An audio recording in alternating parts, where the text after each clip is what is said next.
navigate fight night, key moments, replay the rounds and the action you want to see again and again.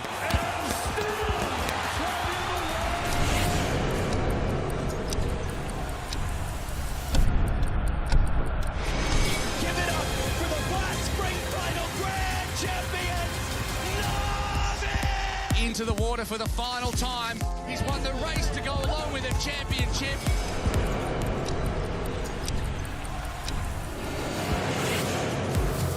Absolutely magnificent. What a strike that is.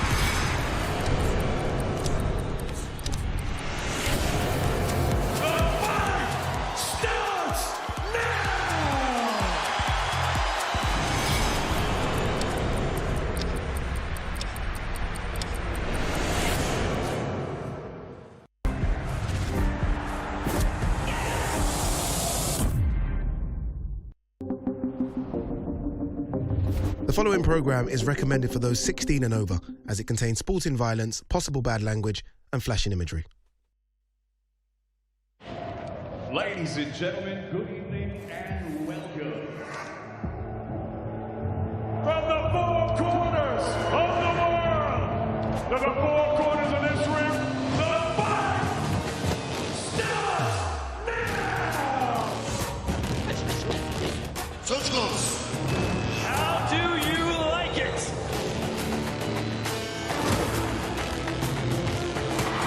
Off the shoulder. So aggressive, so focused. Look at these two guys. Still the undisputed champion of the world. Covering me now, man. Hello and welcome to the Utilita Arena in Sheffield, the middle ground for what should be an explosive world title dust-up. It's been a beautiful day here in Sheffield, and here is the venue for that huge domestic clash. This weekend, I'm going to hurt Josh Warrington. I'm going to be too big, too strong, too smart, which is the main thing. Everyone talks about my power and I'm one of the biggest punchers in the division, but I'm calculated, which is even worse than being the biggest puncher. Hearing what he said he's going to do to me just gets me back up. It gets me a bit between my teeth. I can't wait for him to try and do that. I know what he brings. I know what his strengths are. And I respect his strengths. But I also know how to nullify what he does. I know where his weaknesses are. And I know how to exploit them as well. Because of the preparation we do and how we work things, there's nothing he can bring what I will not be prepared for. I'm going to hurt him. I'm going to cause damage. I've already seen it. I've already dreamt it many, many times. All the questions he asks of me will all be answered on Saturday night, without a doubt. There might be a moment when I do feel bad after. It's the sport we're in and it's what we sign up to, and I'm going to take him to places that he's never been before.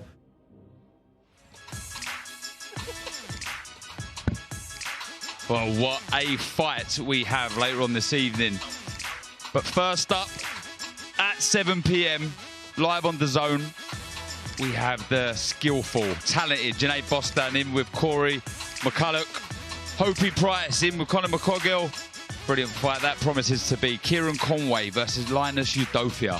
Final eliminator for the middleweight British title.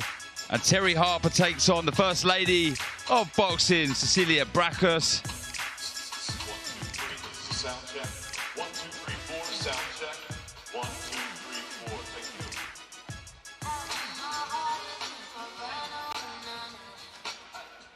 Hello guys, hope you're well. I am joined by always the majestic Barry Jones and superstar, future superstar. I've got to say, I can't call you a superstar yet, Dalton. I don't want you to get a big head. Keep my feet on the ground, yeah. But Dalton Smith, Dalton, you've headlined in this arena before, but I guess this is the kind of fights you want to be involved in one day. Of course, like, it's nice headlining here. You know, it's been a dream from a young boy, and, you know, I've done that a handful of times, a couple of times now, but like you say, it's these nights when you've got the right dancing partner. And like you say, you get the crowd, you get the fans, and you know, there's going to be some atmosphere in here tonight, and that's what I want in the future. Doesn't get much bigger than this, Barry, does it? This is for domestically, for the world title fight with two British fighters, and the way they fight these two, it's as big as I can think of this year. It really is. It's going to be a great night, and the opposing fans as well. What they're going to bring, the atmosphere, it's going to add to the action.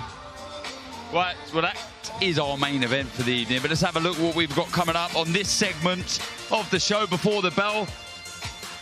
To finish the segment, Nico Levers takes on tough Londoner Ryan Walker.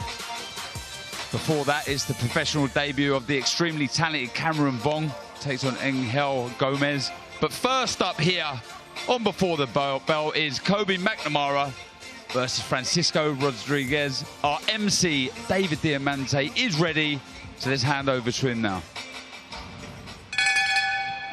Ladies and gentlemen, good evening and welcome to the Utilita Arena here in Sheffield, England. We are live on DAZN for a big night of World Championship Professional Boxing. We begin tonight with a 6-round bantamweight attraction set to make his ring walk, Francisco Rodriguez.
And now entering the arena, the undefeated Leeds pocket rocket, Kobe McNamara.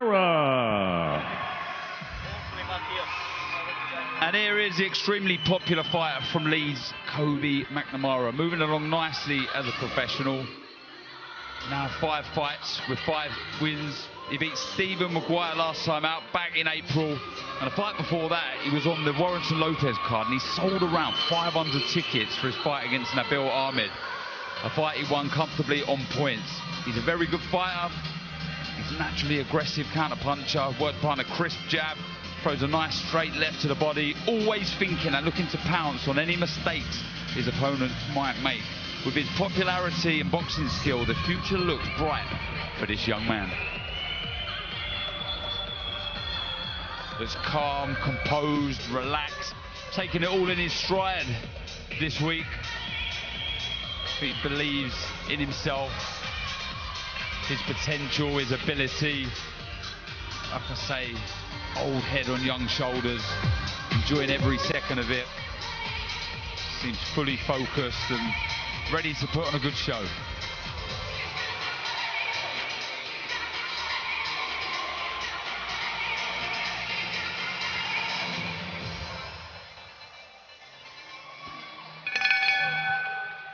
Ladies and gentlemen, once again, good evening and welcome to the Steel City of Sheffield, England. We are live on DAZN for a big night of World Championship Professional Boxing.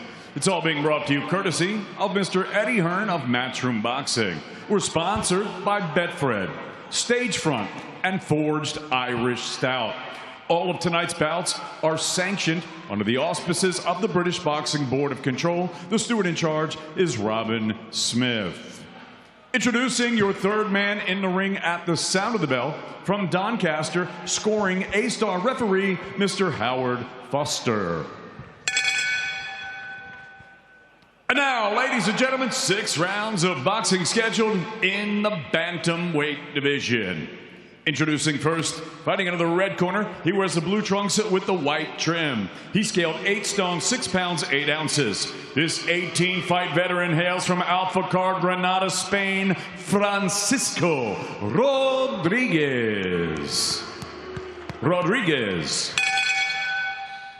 And his opponent across the ring fighting out of the blue corner. He wears the blue with white and gold trim. He scaled 8 stone, 5 pounds, 8 ounces. His professional record, a perfect one. 5 fights, 5 victories. Fighting out of Leeds and representing the Golden Team Gym, please welcome the Leeds Pocket Rocket, Kobe McNamara.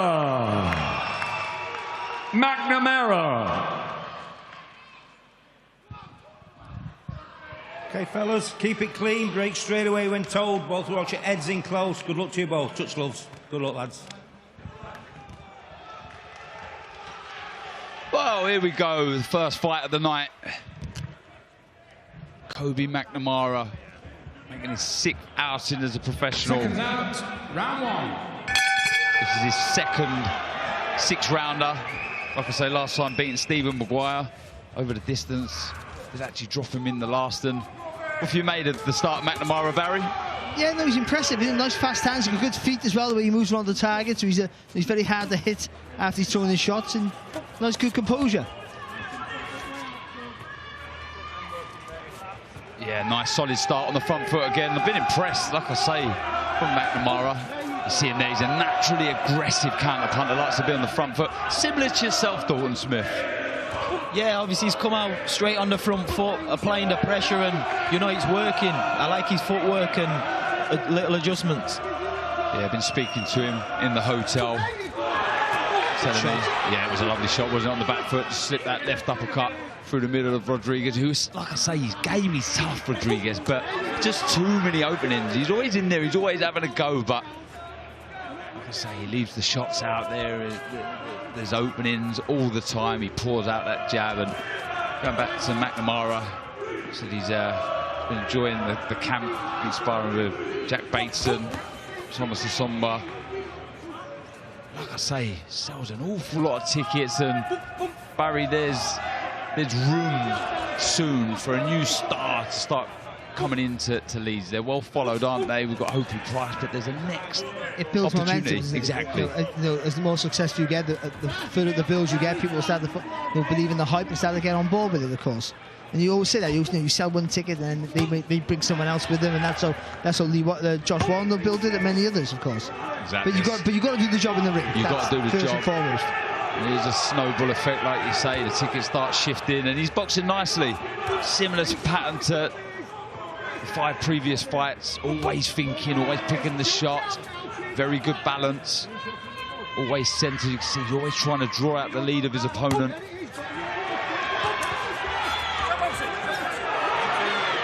Just got to, not try to touch him, but just pepper him a bit with the jab.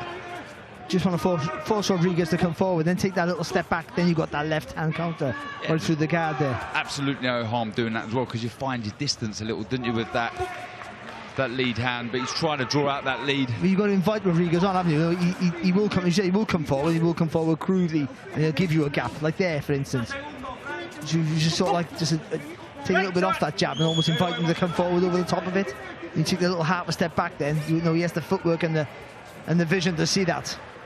Yeah, McNamara on the front foot again. Nice high guard from Rodriguez, covering and trying to grab that right hand. McNamara to stop him working, but a nice positive opening round from the Leeds man. I think Kobe's got his opponent's respect there. I think early on he felt his power. All right, listen, mate.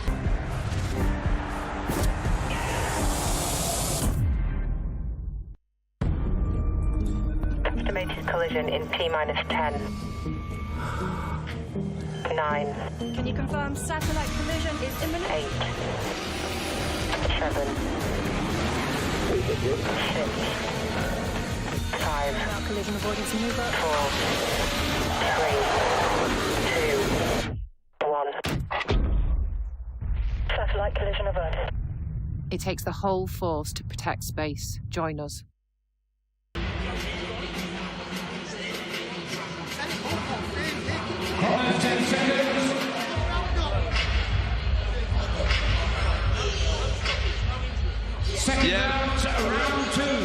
positive start from McNamara, in full control.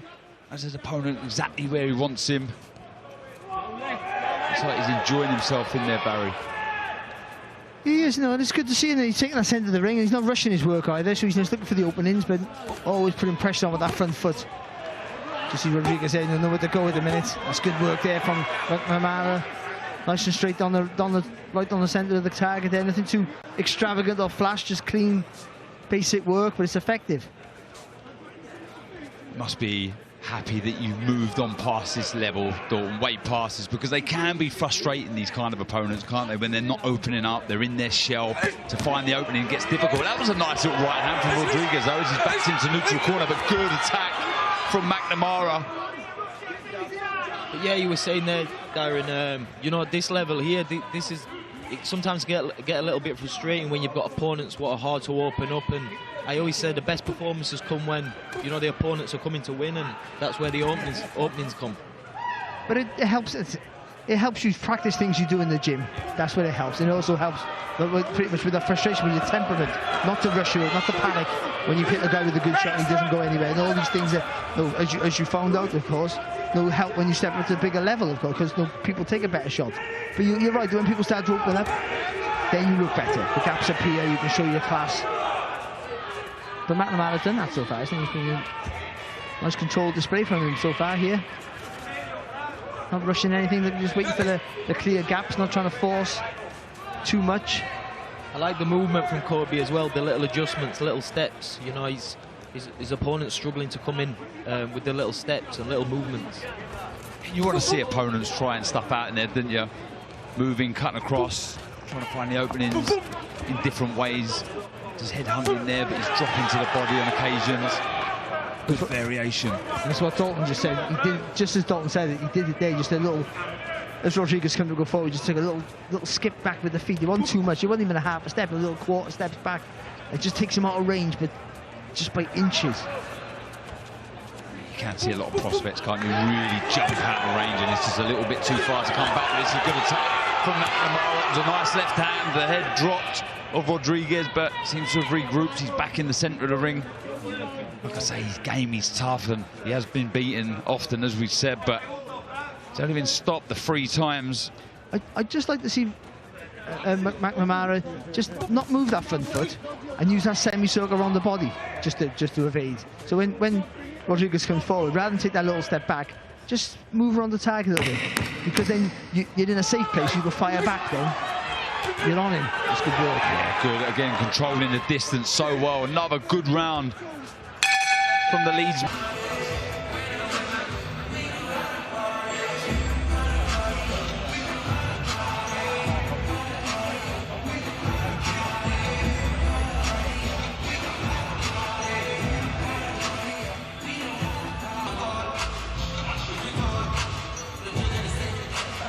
Yet another positive round. Looks calm, looks composed, relaxed. Just a man doing what he does best. And so is this man, I guess, on reflection.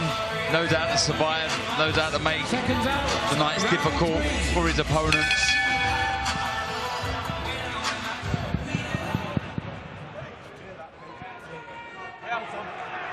And into the 3rd round we go.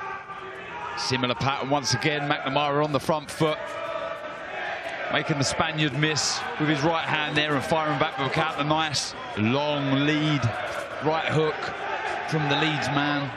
He seems always looking for the counter.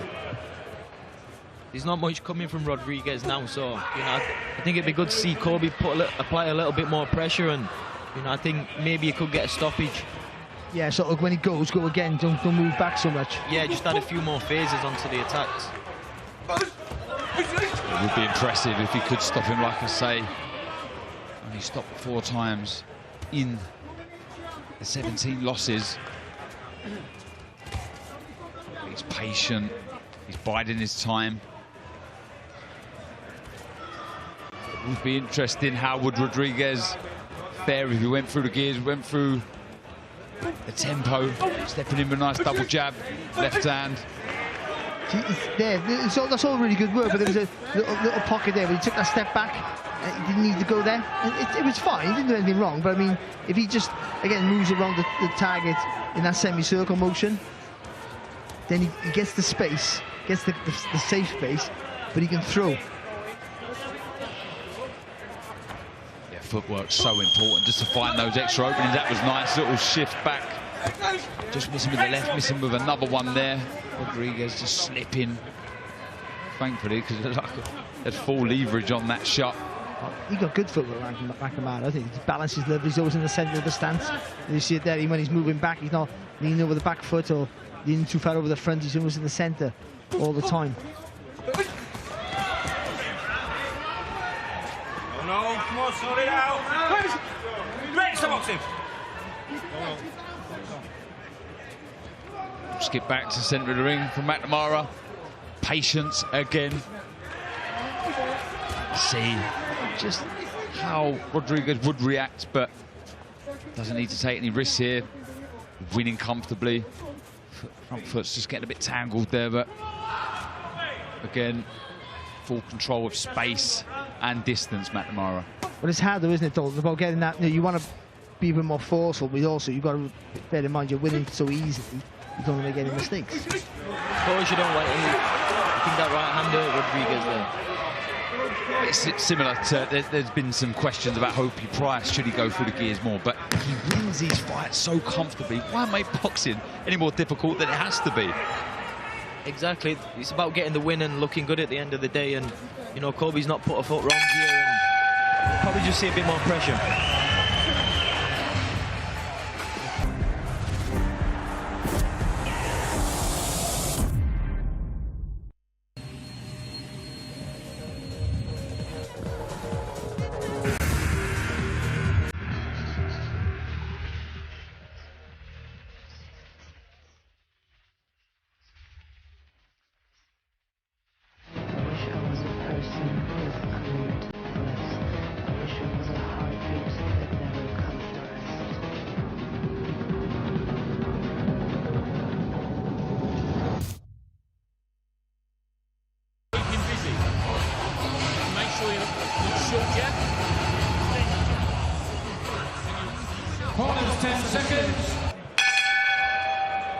Into the fourth round we go.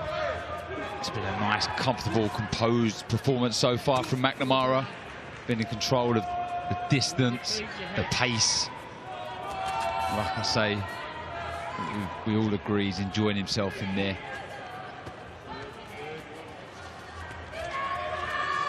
Yeah, he's good, you know, and he hasn't really upped the gears yet either. You know. And when you put to decide whether he has a good engine, but about going, you know, the 6 rounds or whatever, when you're dictating the pace like this, it's not really a test of your engine because you're doing what you want to do when you want to do it. So it's always quite a comfortable thing. But that's an art in itself, isn't it, Dalton? Being able to control the pace so that you literally have all the energy when you have to go and put your foot on the gas. It's there to call upon. Yeah, no, I think especially with the engine as well, if you're controlling the pace, you know, you're not going to use as much energy, and that's what Kobe's doing here. He's setting the pace, but you know, I think he could apply a little bit more pressure, put a few more phases on, but I mean, he's not putting a foot wrong here, and you know, everything's clinical, everything's sharp, and like you say, I like the movement with the feet as well. Yeah, footwork very impressive from McNamara. Like I say, this is his second 6-rounder, and in that first one he did drop Stephen Maguire in the last round, so that gives you an indication that there's plenty in the tank. This is good here, though. That's a bit of sustained pressure there from McNamara. He didn't let Gonzalez onto the corner there for a little while. Yeah, and also, just learning to know about your strength of your body. Just sometimes being comfortable just to sit in that pocket and maybe just block a shot and then throw off it. Yeah, holding his feet, good pressure on the front foot. Again from McNamara, he's starting to go through the gears now, starting to up the tempo. Funny Gonzalez, because every now and again it looks like he's hurt, doesn't it? Looked like he got hurt with a body shot there, but he's fine. He got hurt with a few shots earlier, as Dalton mentioned. Looked like maybe you've made a bit of a headway here, but then he carries on. Who's Gonzalez? Rodriguez.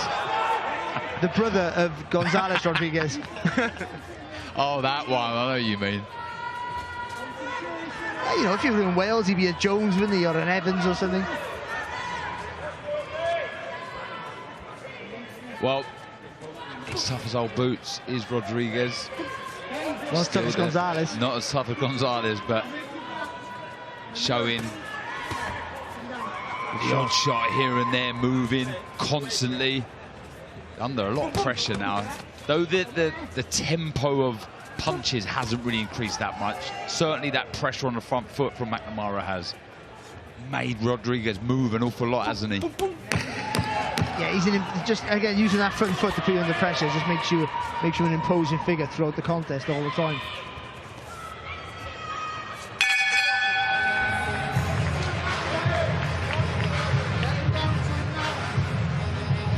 Another good round in the bank. Always learning, McNamara.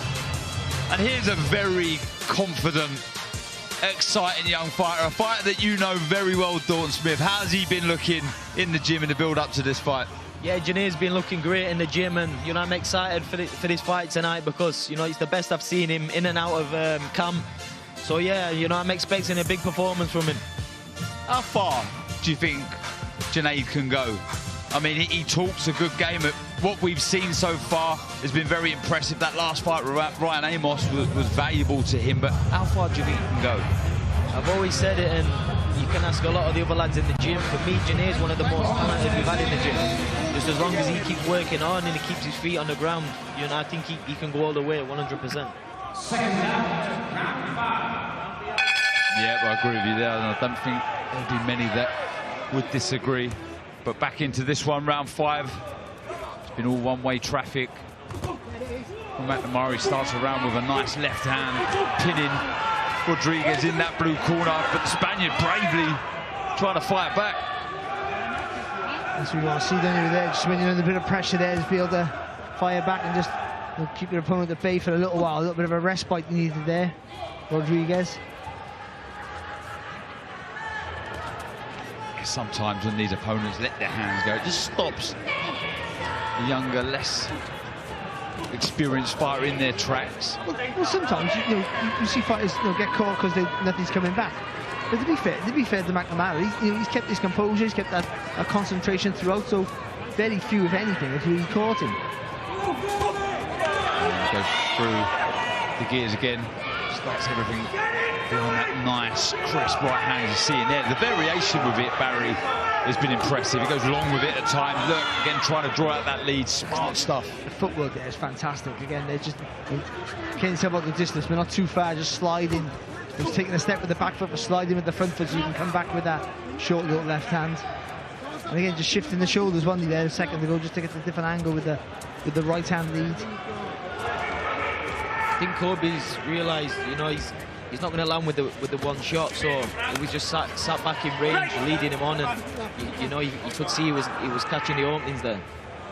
And that's important, isn't it? About sometimes the weight that your shot is sometimes important. Though you just vary that, so they just don't get used to the same sort of punch and the rhythm of your work. Yeah, good pressure again.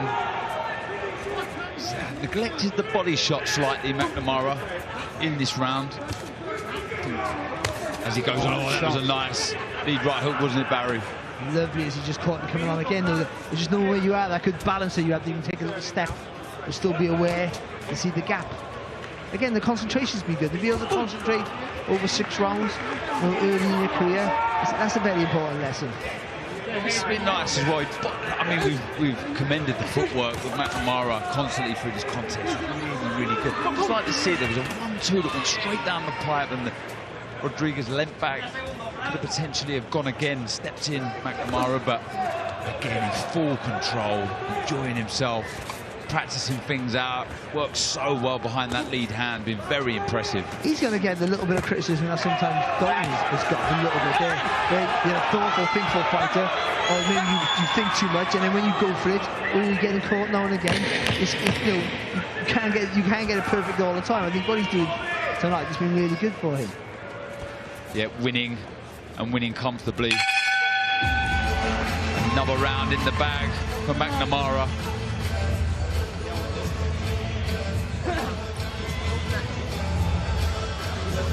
Shots together well, nice. Yeah. 5 rounds up, okay. Like I say, only not one I like it when you miss. Could have missed, a little bit short,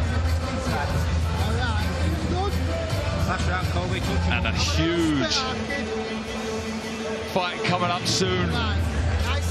If you're a crossover boxing fan, KSI versus Tommy Fury and Paul versus Dennis, that's coming live from DAZN next weekend.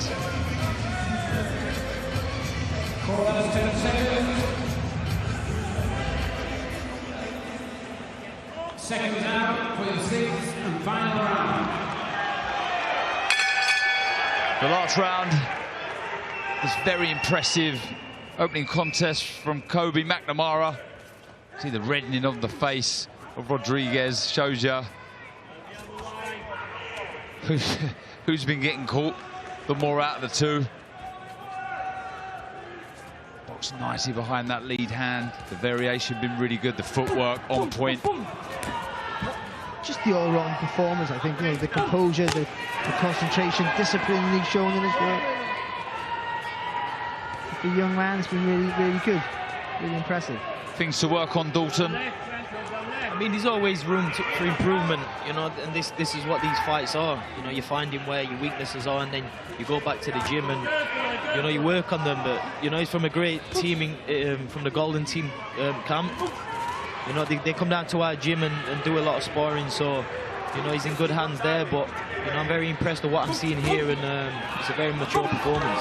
Yeah, I think mature is the word we're after here.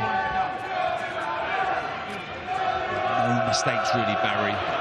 That's the important thing. It's the lack of mistakes. I think so. You know, when you're on about him start stepping up in levels, and he'll come against a guy who you know has a losing record. I'll pat you back. I'll pat you back, Barry. Just having a moment here is the beautiful Welshman. When you get to my age, it's so emotional. Such a great performance. I just can't believe it. No, when you get a guy who's maybe has a losing record, but will come to win, will come to fire. We'll see a better McNamara. Absolutely. But the fact that he shows the discipline and composure in this sort of contest means that he has that mindset to always be thoughtful about his work. And this is beautiful stuff from McNamara. He's trying to close the show in style. He's impressed us up until this moment, but it's his high tempo. It's a lovely right hand. Definitely a knockdown there. Beautiful lead right hand. Spun the Spaniard round, who touched down. Jumped straight to his feet. Credit to him, but really good, exciting, explosive stuff from McNamara. Can he keep this tempo up? Can he keep this pressure on the Spaniard, who has 40 seconds to survive? Yeah, still good. Still thinking about his work, but it's good. He's up the gears here, hasn't he? He's still looking for that clean shot. But again, sometimes you've got to throw to make that shot, make that gap appear. Big 1-2 again. Good finish, Dalton, from McNamara. Very good finish, and like you said, cherry on the top from a mature performance. And like I say, you can see he's got the fitness, he's got the work rate, and a great finish to a great performance. Yeah, great finish indeed. Really, really good stuff. Working inside the pocket now.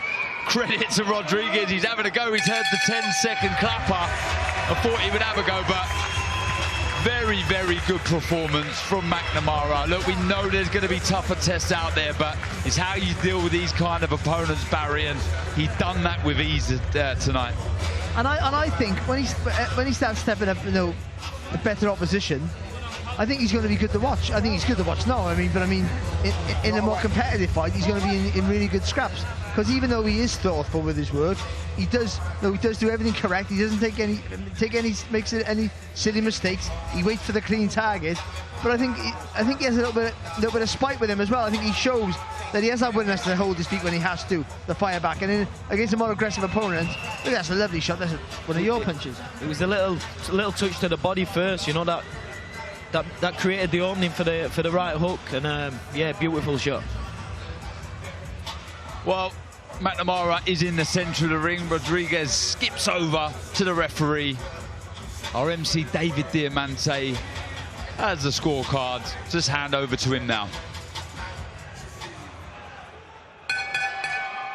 Ladies and gentlemen, after 6 rounds of action here in Sheffield, we go to referee Howard Foster's scorecard. It reads 60-53 for your winner. He's still undefeated. The Leeds Pocket Rocket, Kobe McNamara.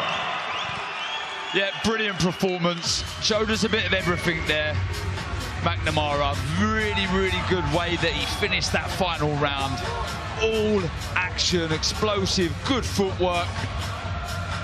And the journey of McNamara continues. He'll be over the moon. He can sit down now and enjoy the rest of this fantastic card. 2 more fights on before the bell to come. 7 p.m. we start with the main card, and he'll be thrilled. He can sit down, enjoy a very good victory. The rest of the team getting in the photograph there. They'll be thrilled with their man, and a fantastic talent for Leeds to get excited about. And a reminder, tonight is a domestic clash for the ages, live only on DAZN.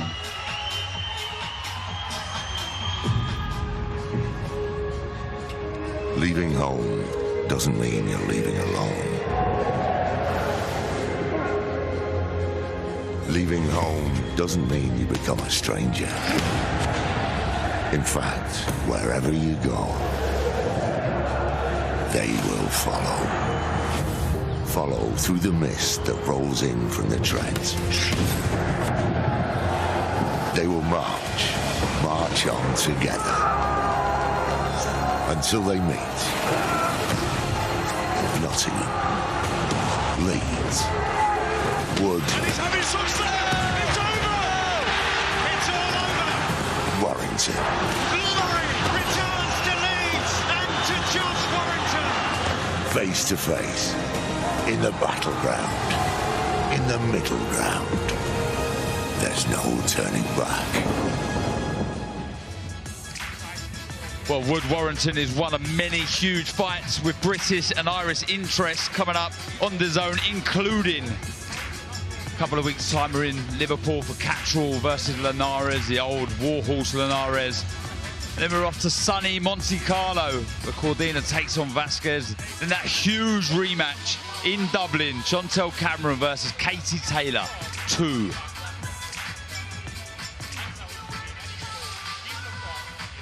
Oh, good opening contest there. Impressed with Kobe McNamara? I am. I just got to say one thing. I was very impressed with him. I think his composure, his discipline, got his upset. work. He was upset during that fight. You had to have a moment. I got a bit of a tickly throat. Just reminded me about all the things I couldn't do when I was boxing. No, it was the graphics there. Like, Joe Cordina is a really good-looking kid. That's the ugliest photo I've ever seen of him that they put up. Of Joe? Of Joe Cordina. Did you pick it? I'm a Cardiff boy. I love him, don't I? I'm just saying, like, if he was English, it'd be a beautiful photo with flowers in his hair and everything. But because he's from Cardiff, like, they made him look like me.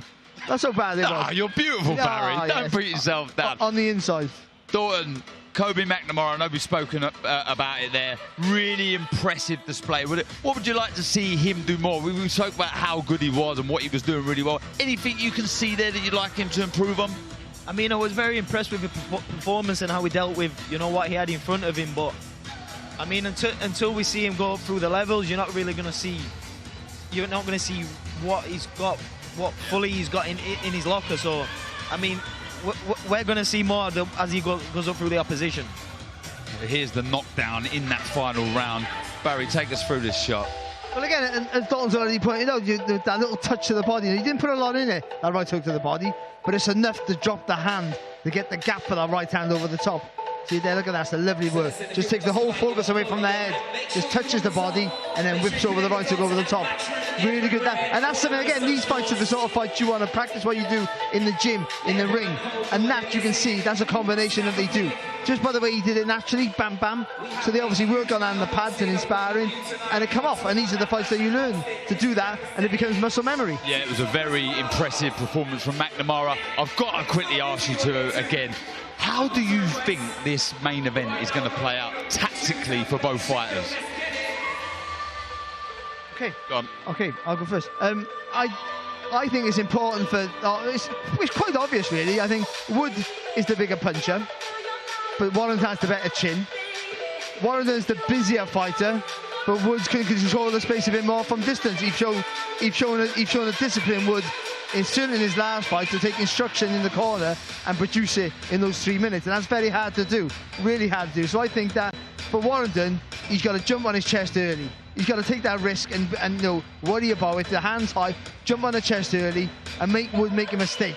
Make Wood go back to pre-Kanzu, where even though he was good, he would fire and get a little bit mad, and it gaps through the pier, and that's where Warrington will get him, and the work rate that way. And Wood's got to be plenty of feints, keep it long, force Warrington to do what I said he has to do, but to come from too far out and catch him coming in with a straight right hand. Thornton, who would you favour slightly? Not asking you for a prediction, but who do you think is the favourite? I mean, a lot of people talking about the form of Leigh Wood going into this fight, but I mean, all of us have spoken about, you know, if you had mentioned this fight 3 years ago, Wood Warrington, you'd say it was a mismatch. You couldn't put Wood in with Warrington, could you? How do you see this one playing out, Thornton? Obviously, the momentum's there with Leigh Wood, but you know, 8 months off for a fighter who's got the experience, got the levels, I don't think it's going to affect Warrington that much. But from when the fight first got made, I always favoured Leigh Wood.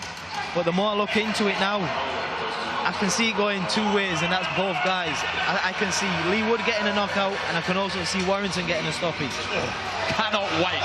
Well, myself and Barry and Mike Costello, we had a little trip to a cinema recently to have a look through their past fights.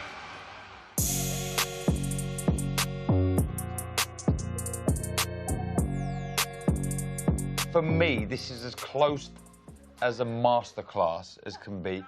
You know, the reputation that Kanzu brought into this fight was ridiculous. I think punch stats of like over 1,500 in a 12-round fight, just incredible. You know, I remember him walking around the hotel, Kanzu, thinking, you know, I'm glad I'm not fighting him. You know, just looked frightening, but it was just punch perfect. The way he was changing the shots, the level, just stabbing him to the body with the jab. It was just beautiful work. But look at that and how again, it's about maintaining that distance. When he's throwing the shots, he's not leaning in with the right hand, he's turning from the waist, so everything's nice and long. He knows where he is all the time. Every time he throws a shot, he makes sure he's in a safe place. And I thought this fight was, he'd shown adaptability and shown more patience and understanding of where he is in a fight. But this fight showed he can take instruction after every round. He'd go back to the corner and he was taking the right instruction. They kept him nice and calm. In a fight, in the bigger fight of his career for a world title when he was a massive underdog, and he boxed, the stoppage was the icing on the cake. So Mauricio Lara becoming Mexico's latest world featherweight champion, and a chance for Josh Warrington to revive his career. Another one of those raucous nights in Leeds where so many of his successes had come, including one against Kiko Martinez earlier in his career, but this time the world title at stake, the world title that Kiko had won in stunning fashion earlier on against Kid Galahad. He's a man possessed, Warrington, this night. He was just desperate to become a 2-time world champion, and you can see there was a lot of heads going in there. A lot of people saying they were intentional. I'm not sure. It's the way he sort of leans forward on that front foot, Josh Warrington, and kind of leads with the head, but I don't feel it's intentional. He didn't like it though, Kiko Martinez. He was under the cosh, he was trying his best, but what a peach of a right hand. And in the first round. But in this fight, he just knew he had to be strong, committed, and full of energy against Martinez, who's evergreen. You know, he was finishing 2014, Kiko Martinez. He's coming back and winning world titles all the time. He's an absolute phenomenon of a fighter. But tonight, on that night, he looked like he got old very quickly, and he knew that. He knew that, Warrington. He knew he had to. You know, the guy's old. He had a long, hard career. If I just make you fight at the pace he's uncomfortable at, then I'll get the win. I thought it was a really good performance from a Warrington who literally probably had doubts about himself at this point. And it was Warrington who made Martinez look every one of his 36 years on this particular night. He did. Well, he committed himself on the first belt, didn't he? He said, I'm going to go fight at a really high pace, just put it on him continuously, smother the work, smother his work, but he knew he had to take hard shots, and that was again, that's showing the mental side of the game. He's been knocked out, but he knows he's got to come into a fight here, that he has to take shots. If it's a guy who can punch to win, you've got to go through that wall, punch through that wall to get the win, get the result. He'd done the right thing. That he had to take the fight away, like you said, Barry, from Martinez. He had to make him feel that old, and that's what he'd done then. You can see what it meant to him. That was the reward there. World featherweight champion for the second time.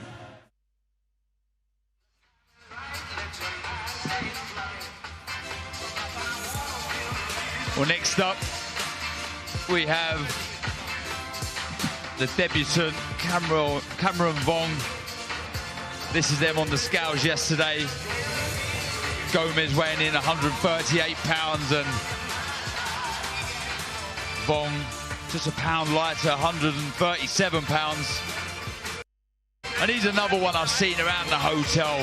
Extremely confident, excited. Yeah, the height difference there. But yeah, he's someone who's really eager to get in there. Can you remember your debut, Barry? Oh, I do remember it, mate, because we went by horse and cart. There was no cars back then. We went on the tram. No, I do remember it was October '92 in the Star Ledge Centre. It's no longer here anymore in Cardiff. And, I hadn't even started secondary school. Okay, anyway, I did turn pro very young. But yeah, of course, you remember like it was yesterday, and there was a lot of pressure. Sold tickets, all your family, and even though it's a top-class amateur, it's almost like starting again, as you know, isn't it? So he looks sharp, Barry, doesn't he, on the pads there? Dorton, talking about debuts here. How would this man be feeling now? I mean, I've not seen much of Cameron Vong, but you know, I've heard a lot about him, and you know, I spoke to him a lot this week, and you know, he's up for it, he's excited, and like you say, he looks very, very sharp. Well, we look forward to the debut. We don't have to wait any longer because our MC, David Diamante, is in the ring, ready for the introductions. Ladies and gentlemen, from Sheffield, England, live on DAZN, we are set to go with a 6-round lightweight attraction. Now entering the arena, please welcome Angel Goethe.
And now entering the arena for the first time as a professional, please welcome Cameron, the One Vong.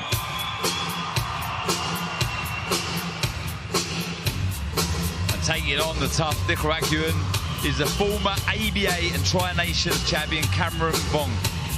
He had a very impressive amateur career, getting to numerous national finals, representing his hometown club, Empire School of Boxing.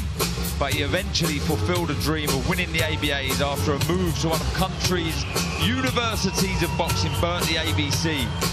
Now turned pro, the 21-year-old is trained by Jamie Moore and Nigel Travis.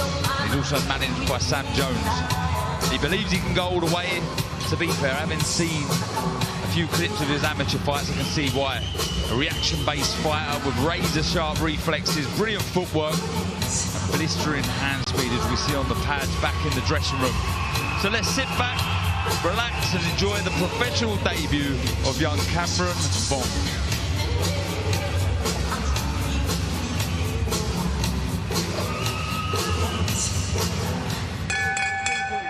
Ladies and gentlemen, from the Utilita Arena here in Sheffield, England, live on DAZN, we are set to go with our next bout of the evening, and it's all being brought to you courtesy of Mr. Eddie Hearn of Matchroom Boxing. We're sponsored by Stagefront, Betfred, and Forged Irish Stout. Introducing your third man in the ring at the sound of the bell, scoring A-star referee from Doncaster, Mr. Michael Alexander. And now, ladies and gentlemen, 6 rounds of boxing scheduled in the lightweight division. Introducing first, fighting into the red corner, he wears the black trunks Blue trunks with the gold trim. He scaled 9 stone, 12 pounds, 1 ounce. His professional record, 8 victories against 18 defeats, 1 draw with 4 wins coming by way of knockout. Fighting out of Chinandega, Nicaragua, please welcome Angel Cohete Gomez. And his opponent across the ring, fighting out of the blue corner. He wears the white with the pink trim. He scaled 9 stone, 11 pounds, 4 ounces. Tonight, he makes his much anticipated professional debut. Fighting out of Blythe, please welcome Cameron, the One Vaughn.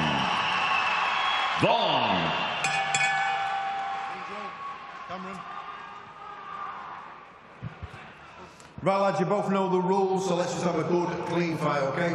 Most of all, have to defend yourselves at all times, all right? Just close. Here we go. The professional debut of Cameron Vaughn. And one thing I didn't name as I was listing his attributes was the popularity of the young man. You can hear the crowd obviously sold a lot of tickets. And he'll be buzzing to get his journey underway, Barry. Yeah, but as I say, and I say it again, I say it all the time, on your debut, it's about just staying calm. Because sometimes the eagerness to want to impress, certainly the fans who sold all the tickets, well, and also for TV and everything else, sometimes they rush their work and they forget about their tremendous ground as an amateur. They just try and do everything a little bit too fast, gets a bit scrappy. So just stick to what you're good at, use the jab well, work into the contest like he's doing. All this is good work. Not rushing it, composure. And then as you get comfortable, then you can start putting the punches together. Yeah, starting well, isn't he, Dalton? Nice, sharp start from Vaughn. Yeah, started off with a solid jab. You know, the jab creates the openings, and that's what he's doing. And what I've seen up to now, you know, in the first 30 seconds is the little stab jab to the body as well. Nice and relaxed, sharp hands, quick feet. He has that natural flair as well. Drops his hands at time to time, Barry, trying to draw out that lead of his opponent. I tell you what he has pretty good. He's already shown there a few little bits of different tempo of pace in his punches. So he'll jab, and he jabs fast. He just throws a nice little 1-2. Good vision there. But he's tall for the weight as well, though, isn't he? So you got that luxury to be able to lean, have a wide stance and lean out the distance. Razor sharp, really is. In a fantastic gym. Jamie Moore and Nigel Travis, very good fighters in there who've been sparring with Akif Diaz. He's actually been the lead sparring partner for Jack Cattrall, his fight coming up in a couple of weeks' time, live on DAZN against Jorge Linares. Actually done some rounds with William Crolla, a bit bigger than Vaughn. I was speaking to Ant Crolla, William's brother. He's a very good fighter, he's sharp, well schooled. He was showing a bit of that flair in the spar. You see that nice long lead left hand. What was good with that? He feinted the left hook. Yeah. Then through the straight left right. Yeah, Cameron's very relaxed. You know, even the first round of his debut. You know, that's nice to see that he's. You know, the occasion's not got to him. He's gone straight in there with a relaxed style. And he's showing, and he wants to show his footwork. And I think he probably feels that him moving around here like this is what he does best. But sometimes you get caught in a trap, he's just moving around, showing off without doing the work. But he's not. That's impressive already. You know, he wants to show his footwork off, but also he's holding his feet, getting a bit of purchase on the shots, making sure he does enough work to win the round impressively. Razor sharp as well. Quick hands. Jumping in with the left hook. Gomez, though, seen it all before. Tough, rugged, hands high. Taking the shots on the gloves. Just crouching down there, avoiding that jab to the body. The variation of that jab's been really impressive. Nice defense there, just leaning out of range, watching those big shots fire by. And there we have the first round of Cameron Vaughn.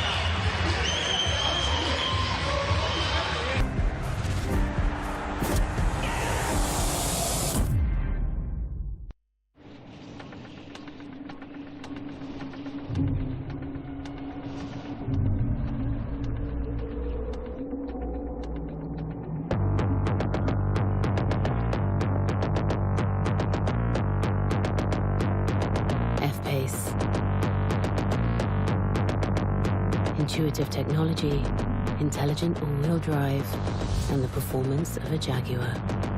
Surge F-Pace.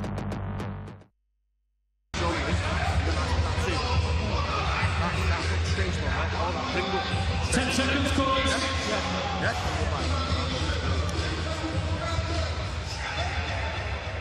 Second up, round 2. So one round in the bag for Cameron Vong. Newly turning pro, springs off of his stool, straight to centre of the ring. Meeting Gomez right there, who's high, guard.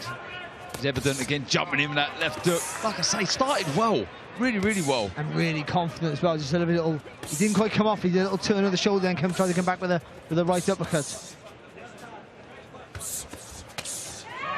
Yeah, he's lovely body shot there. That was a lovely shot, Dalton. You're right, beautiful long left to the body. Really showing his discipline as well. He lives down in Manchester, travels down 2.5 hours to Manchester, stays in a house actually with Chantel Cameron, an amateur star Connor Tusbury, and a couple of others from the gym. So I don't think anyone's breaking in that house, Barry.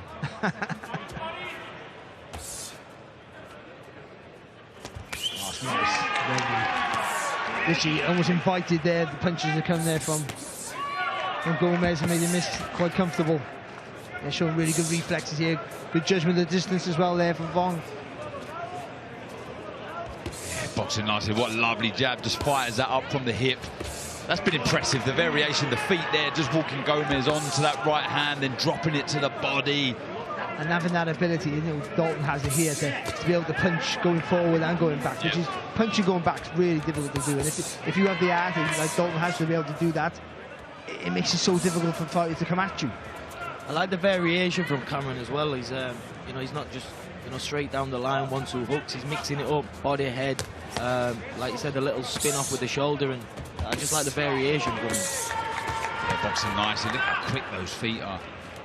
Straight back to the centre of the ring as well, Barry. He doesn't get backed onto the ropes. He's moved back, straight round, lovely work. And he's trying to show off, but not over trying it, which is quite well. No, he wants, because understand that he's young and it's his debut, and he already knows this is going to be an easy night for him. So he wants to show off, but he's not getting carried away with that. He's still producing the work. Like I say, he's in He's in with a tough, old fighter, if you like, with Gomez. Has lost the 18 times, but he's only been stopped 4 times. Last time he was stopped was in 2022 against John Cooney. Nice uppercut there from Vong. Generally, he's there, he's rugged, and he's always having a go, the Nicaraguan. See him trying to creep forward, throwing his own jab to his Vong's body. He's just waiting, Vong, a little bit too long for that clear shot. It's a good shot again. That was a good shot. Just needs to get back on that jab again, force Gomez out of his shell. Good work.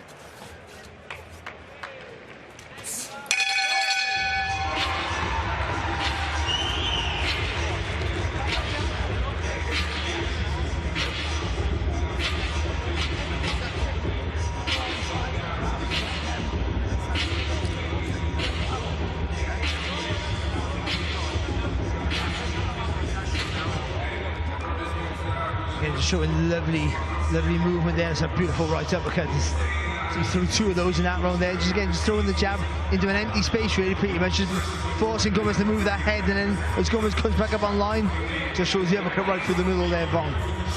Been a really good performance from him so far.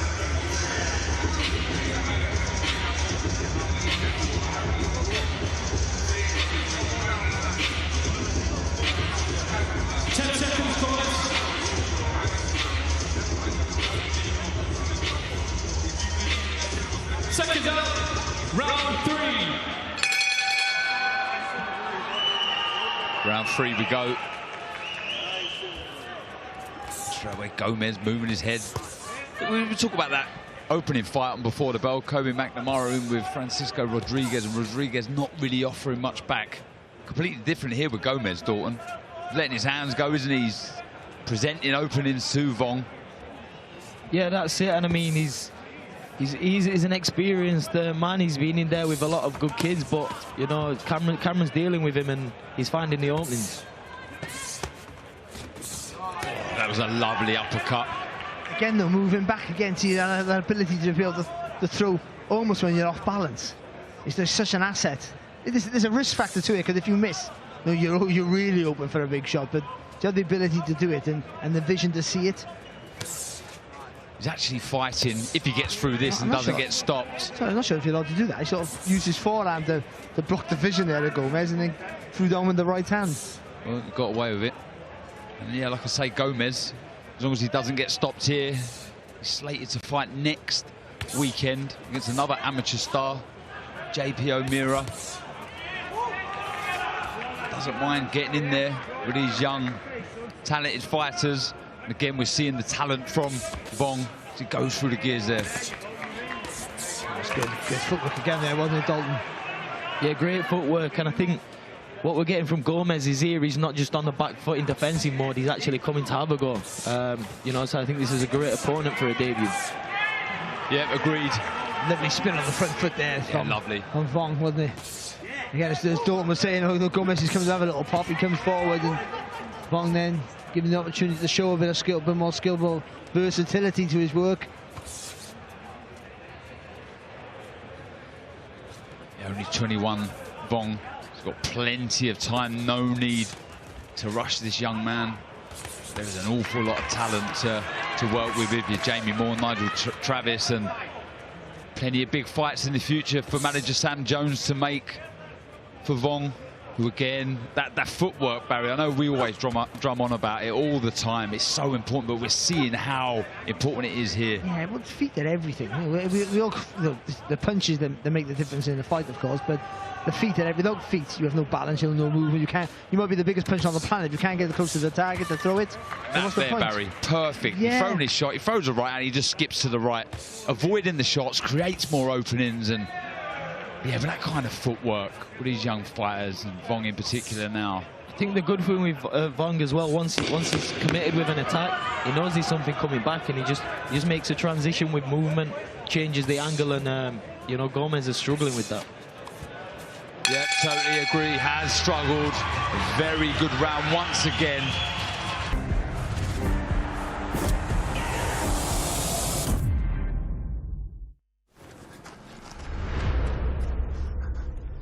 If you think you are beaten, you are.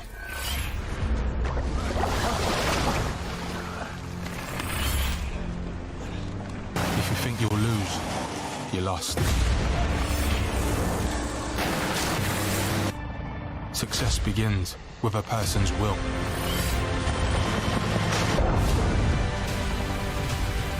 It's a state of mind.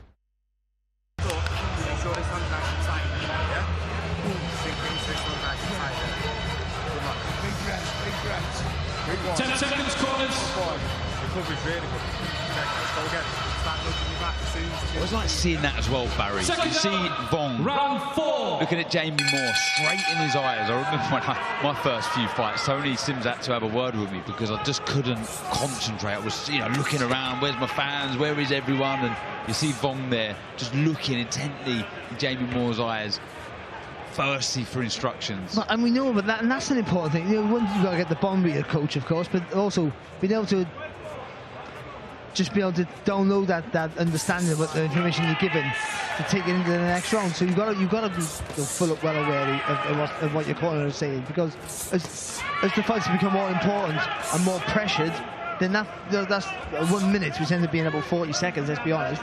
They're vital sometimes, aren't they, for swinging different rounds of different fights and winning championships. What about coaches? How important is your dad for you, Dalton? Yeah, it's been a big part of my life and career. And has he been a big part of your life, have he? I'd like to think so.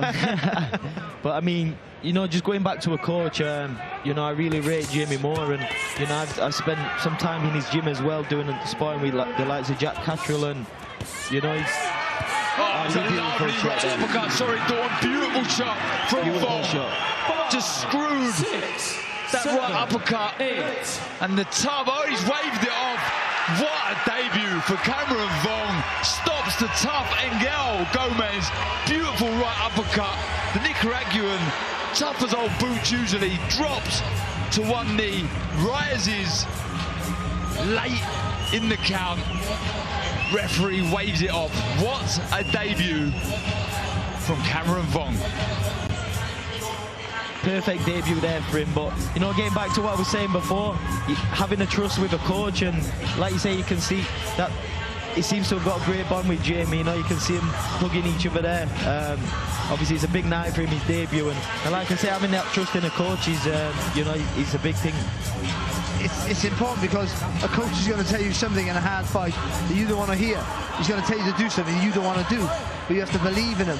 But this is a great performance. And again, it's that uppercut that starts it off. Right uppercut, there you go, there it is there.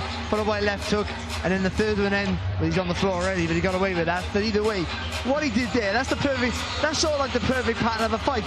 Confuse, and destroy. And that's what when you're in a box fighter like Vong's clearly going to be. It's that confuse, then destroy. And that's exactly what he did. Confused in the first few rounds with his boxing ability, his movement, his variation of his work, and then held his feet there, seen the gap, and then got rid of him with 2 punches. There's literally nothing missing from that debut, Dalton. I mean, that was perfect. We see a bit of everything, didn't we? We've seen the shot selection, we've seen the power, the footwork, everything. Yeah, he showed us everything, you know, the movement, pressure on the front foot, showed that he could move on the back foot as well. So, you know, from a debut, I didn't see any nerves there. You know, perfect performance. Cameron Vong becomes the 5th man to stop Hengel. Gomez, usually very tough.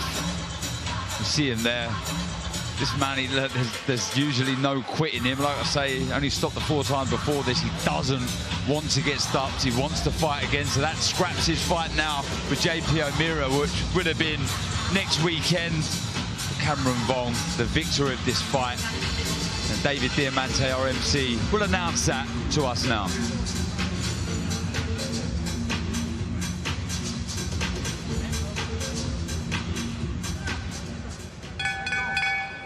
Ladies and gentlemen, referee Michael Alexander calls a halt to this contest. The official time of the stoppage, 1 minute and 19 seconds of round number 4. Declaring a winner by TKO. He's now undefeated as a professional, Cameron "The One" Vong. Yeah, very, very impressive. Like I say, look, Gomez wanted to fight next weekend, so he's missed out on another payday. But Cameron Vong, what a performance. Punch perfect, showed us a bit of everything. You see the smile there. He's been buzzing this week. He could not wait to get in there. You've just seen him, big smile on his face since Wednesday this week. Eager to get in there, eager to show everybody what he can do on top of his performance. He obviously sold a lot of tickets. His fans were vocal, very loud. I look forward to hearing from the young man who walks over to our reporter, Jamie Ward, who's going to get a few words with the victor. He's with promoter Eddie Hearn. Let's hear from the young man now, who, like I say, is with our reporter for the evening, Jamie Ward. Cameron Vong, congratulations. You only get 1 professional debut. The smile on your face probably tells the story. In terms of what we've just seen in there, you showed us a bit of everything. How would you sum that up tonight? Perfect debut. Firstly, I'd just like to say a massive thank you to all my supporters that's travelled down to watch us box, all my sponsors that sponsor us, wouldn't be able to do it without you, and massive thank you to Eddie for having us on such a big card. Angel Gomez, a tough man. Only stopped 4 times before tonight in 18 defeats, so you knew it would take a bit of time to break him down in there, but just talk us through the finish, because that must have been the cherry on top of the cake for you. Yeah, 100%. Jamie told us before we came out, just keep your composure, throw your shots and the knockout will come. So that's what I did, try not to get too excited from the start, and I knew I'd put him away if I caught him. Everyone's been saying all week, wait until you see Cameron Vong box. This kid is very, very special. In terms of the nerves, there appeared to be absolutely none. But how did you balance the wanting to look good and dealing with the pressure that's coming from your peers as well? You know what they say about diamonds, don't you? Cameron, in terms of how well you want to move forward now, I know that there's already been a few names that have been put forward to you. What is the direction that you want to move in and how quickly as well? Listen, I'll move as fast as Eddie and Sam want to move us. Whatever they want for us next, I'll have it. Well, let's grab a man with the man who can make that happen, promoter Eddie Hearn. Eddie, as far as professional debuts go, that wasn't bad, was it? Yeah, I don't know if I'm getting the ring for a debut or a photo, but I think that was a special one, you know? Thank you. That was a special one, and you know, I think this guy Sam Jones has done my absolute nutting all week, all month. This kid's the best fighter you've got. He's such a special talent. I was half hoping that he didn't look great tonight. He's already asking me for more money, but that was a special performance. The way you go through the gears, the way you break him down, the way you make them miss, the subtle work to the body, you know, the touching. See Dalton Smith behind us, it reminded me a little bit of the work that he does to the body, just to slow the opponent down and let him open up and knock him out. That guy is not expected to get beaten inside the distance. That was a really good performance, and we were talking about names last night for November the 11th. That's his next fight in Newcastle. He'll go home November the 11th. Hey, we'll see you there. And they're talking about some big names, some guys that are already at English title level. I have no problem with seeing a young man progress quickly when they're special. If that's what Sam and Jamie and Nigel feel, I'd love to see it. Honestly, superstar performance, superstar in the making. We've got a real one here. Apologies for the slight technical hitch. We're having to use the one microphone here. We'll bring in trainer Jamie Moore here. Jamie, you've worked with a lot of great young fighters. What excites you about the potential of this young man? Well, obviously, you can see yourself, he's a super talented kid.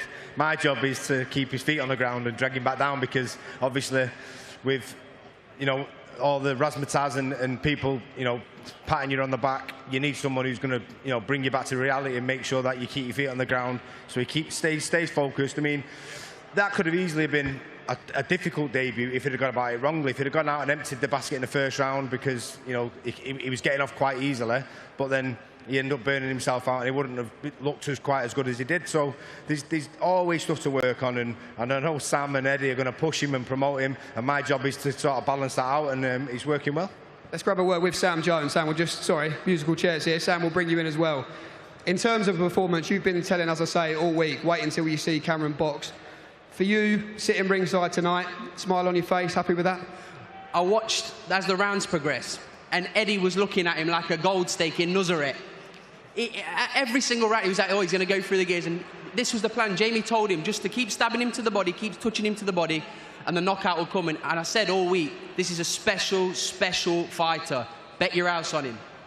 Final one from you, Cam. You mentioned the support you've had in here tonight. Eddie says your next fight's going to be in Newcastle. How does that sound? Fantastic. Can't wait to get home, hitting it with a home crowd. Yeah, man, I'm looking forward to it.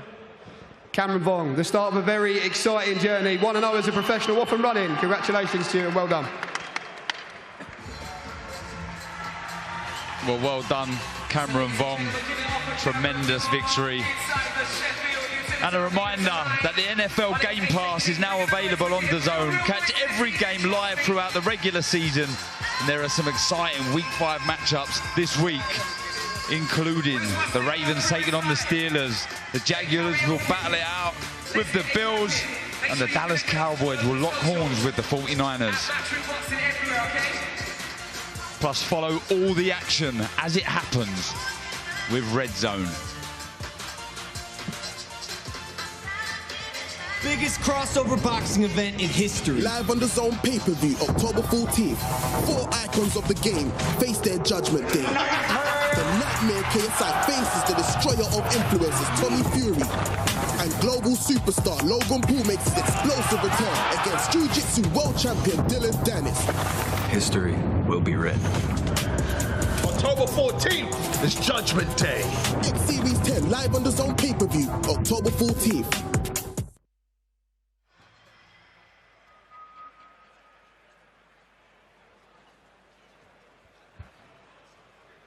Well, 2 fights in and 2 impressive victories. Next up, Nico Livaz. I've been impressed with Livaz, if I'm honest. It's been really, really good. But I tell you now, this is a step up against Ryan Walker, the tough Londoner. He weighed in 123 pounds with the balaclava on. And his opponent, Livaz, who you know, Dalton, weighing in at 123 pounds also. He spoke well all week. Lives and breathes this, doesn't he, Dalton? For me, Nico's one of the most dedicated fighters I've been around. You know, you see him in the gym. He literally walks in the gym, gets his stuff done, and he leaves. You know, he's in the gym. He's in the gym for business, and you know, I always say he's probably one of the Britain's kept secrets. You know, he's not got the momentum yet through a bit of bad luck, but you know, he's had a few great performances recently, so you know, I'm excited to see him let the people see what Nico's about now. Yeah, very good fight. You've been impressed, Barry? Yeah, I have, and talking about a step up, I think this is a step up for him. But Ryan Walker, you know, that obviously got stopped by Lee McGregor. I was there that night when McGregor was on a roll, and you know, Paul Butler, they're the sort of, you know, the something you've got to compare them in, the defeats he's had. So, you know, believe it or not, to put on a really good show tonight. If you can get a stoppage, it'd be amazing. But if you put on a good show and a dominant performance, then I think that's a statement in itself about his progression in his next couple of fights. I think then he will be stepped up dramatically faster. Yep, agree with that. Well, we're 2 fights in on Before the Bell as we build towards that huge clash in tonight's main event.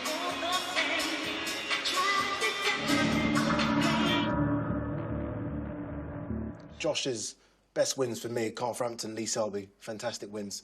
Those are 2018, though, a long time ago. Galahad as well, fantastic. That run was amazing, right? Do you think he still is that fighter? I look at it, is Josh still performing as good as he was then?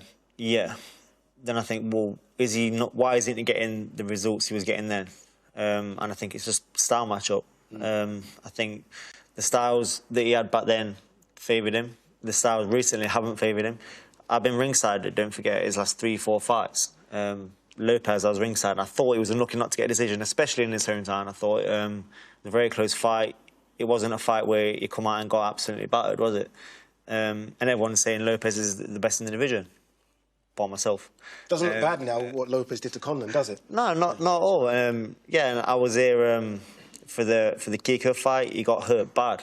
He got hurt very bad, and he bit down and got through it and got the victory as well. So to say he's on the slide, you know, it's people watching a few little clips or highlight reels and then saying, yeah, he's on the slide. Look at the results and saying, yeah, he's on the slide. I don't believe that, and that's not what I'm preparing for at all. Do you question whether or not you've still got what it takes to compete at the very top, though, Josh? It is 1 win in your last 4.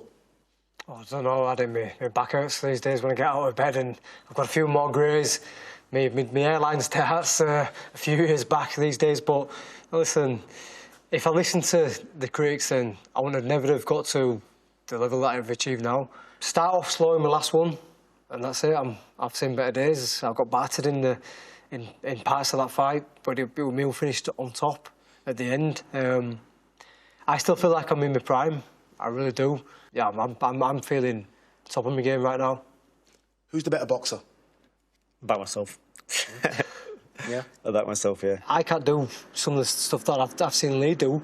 It's certainly switch hitting stuff. In terms of a boxing match, I'm not always told as a fighter, as someone who just goes forward, but I still think at this stage of my career, there's many things that I do that get overlooked. Both of you, I think, have performed so well when you're underdogs in fights, right? You're underdog in Michael Conlon, you're underdog in the Mauricio Lara fight, you got a victory. You're underdog, certainly, against Selby and Frampton. Most people think you're the underdog in this one as well, Josh. That's not going to bother you, though, is it? Because you perform your best when you're an underdog. Mate, it's fuel to the fire. I've been underdog since I come onto the scene. But there's something about when you tell me that I can't do it, there's something just about it gives me another little spark. I always feel like I've been the ever since I come onto this earth. I was born premature with pneumonia on my lungs. I don't get upset when people back Leigh. That's just their opinion. But it'll make it that much sweeter when my arm's raised on October 7th.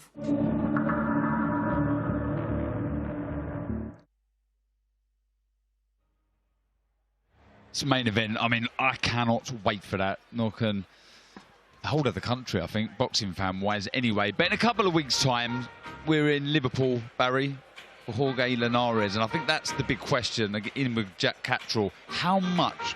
We know how great of a champion he was with Linares, but how much is left? Is that the big question in 2 weeks' time?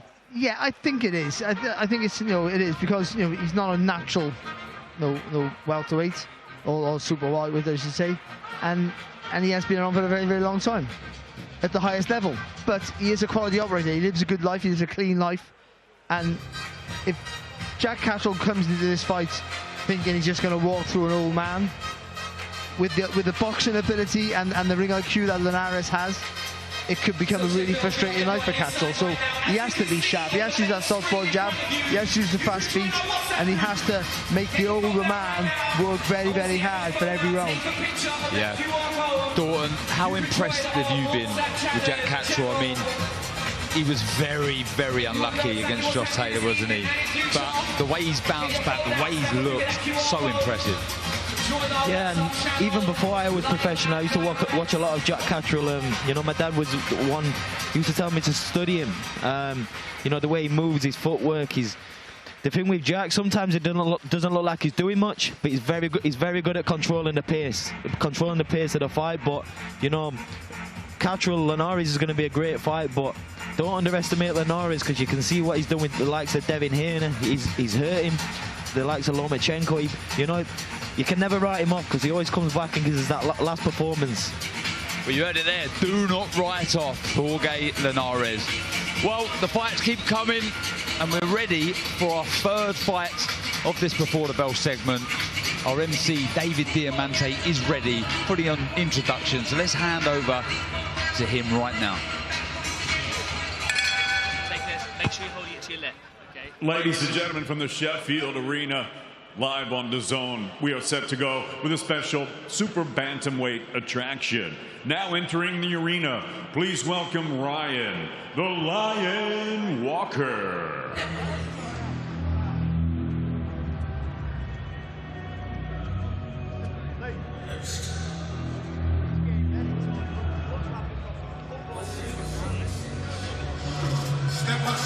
And here is Londoner Ryan Walker.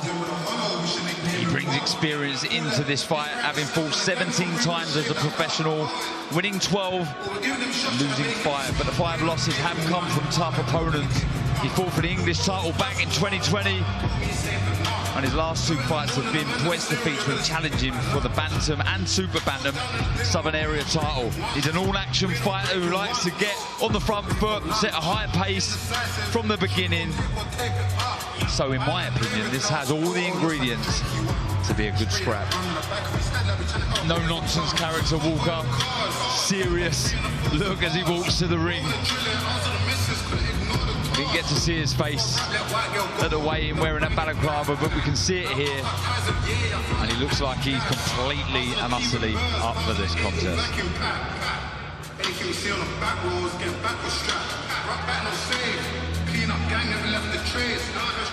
And now entering the arena, the undefeated young charge from Mansfield, Nico Lightning Levard.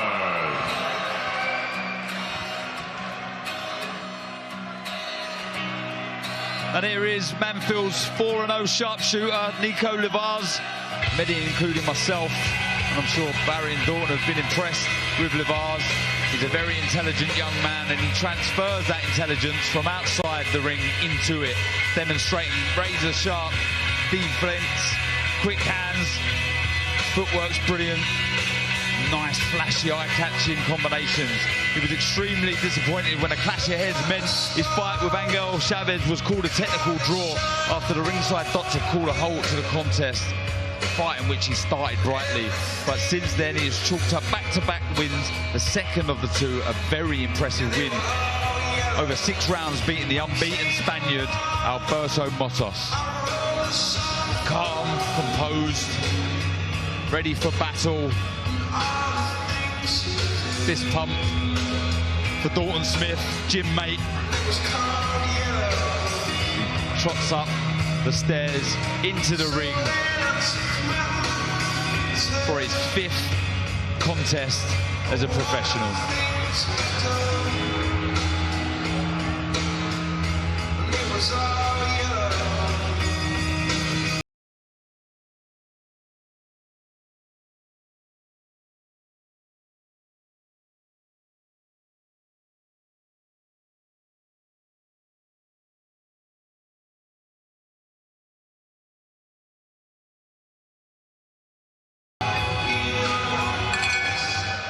Ladies and gentlemen, from Sheffield, England, live on DAZN, we are set to go with our next bout of the evening. And it's all being brought to you courtesy of Mr. Eddie Hearn of Matchroom Boxing. Sponsored by Betfred. stage front, and forged Irish stout. Introducing your third man in the ring at the sound of the bell from Doncaster, scoring A-star referee, Mr. Howard Foster. And now, ladies and gentlemen, 8 rounds of boxing scheduled in the super bantamweight division. Introducing first, fighting out of the red corner, he wears the black trunks with the red and white trim. He's scaled 8 stone 9 pounds 1 ounce. His professional record, 12 victories against 5 defeats. He has 3 wins coming by way of knockout. Fighting out of Nowome, ladies and gentlemen, please welcome Ryan the Lion Walker. And his opponent across the ring, fighting out of the blue corner. He wears the white trunks with the blue and yellow trim. He scaled 8 stone 9 pounds 5 ounces. He is undefeated in his campaign as a professional with a record of 4 victories, no defeats, and 1 draw. He fights out of Mansfield. He was a 2-time GB Championship gold medalist and a 2-time National League champion, Nico Lightning Lavars. Okay, fellas, you know the rules. Keep it clean, break straight away when told. Both watch your heads in close. Good luck to you both. Touch gloves. Good luck, lads. Yeah.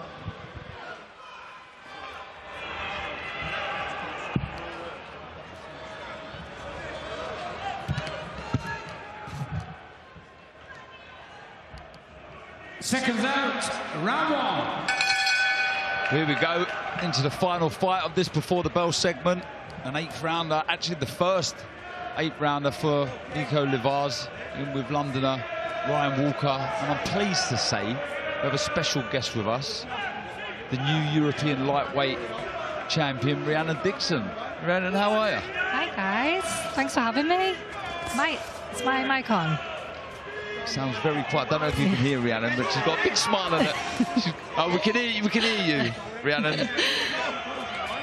Oh yeah, so yeah, I'm excited to be here. I didn't think I'd be commentating today, so. Well, we're over the moon to have you, Rhiannon. Go back to this one, nice sharp start. Oh, it's a lovely left hook from Lavars. He shook Walker. The legs look a little unsteady. That was a beautiful shot, Barry. Yeah, lovely little shot there. Just important there not to rush it though. Yeah, good work from Lavars, targeting the body. I like the way, look, he's not rushed in, he's taking his time. He knows Walker dangerous under pressure and when he's hurt. What Walker do, he'll fire under pressure, and I think that's what Lavars is looking for. He's looking for that gap there. Just trying to coax him out there with that jab. As you can see, Nico's putting straight onto the back foot, and he's not liking this. Brilliant stuff. Just missing with another left hook there. Walker doing the right thing, just rolling under, looking for his own left hook. That's good again there from Walker there, just cuffing him with that left hook. It's the right idea. And what you said there, Dan, just staying low like he did then and coming back with a shot from a crunch. Beautiful uppercut inside there. Really was, wasn't it? Cracking shot. Yeah, when I see this one matched, I did think it would be a good fight. Definite step up for Lavars. He had 4 fights already, and Ryan Walker 17 fights in and only been beaten by tough opposition. Lovely double jab there from Lavars, and I think that's, if he remembers that, just do everything behind that jab, single jab, double jab, a step behind it, and push Walker back with that, and that'll force Walker to throw then. He'll want to retaliate, but he'll be off balance, he'll be pushed back with the jab and lose his shape. I think Walker's took a little surprise of how physically strong Nico is as well. From the outside in, he may give that impression. Lavars. Just going to get his feet closer there, Walker. Well, I think throwing the hooks, the wide shots is the right idea, just a little bit too far out when he let his punches go. It's a nice right hand round the side of that left hand of Walker. Good, positive, hurtful opening round from Nico Lavars.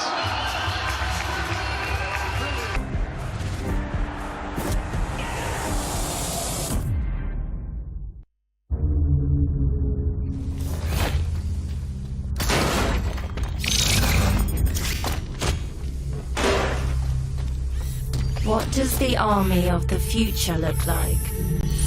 It looks like you. Technology will help us do incredible things, but nothing can do what a soldier can do.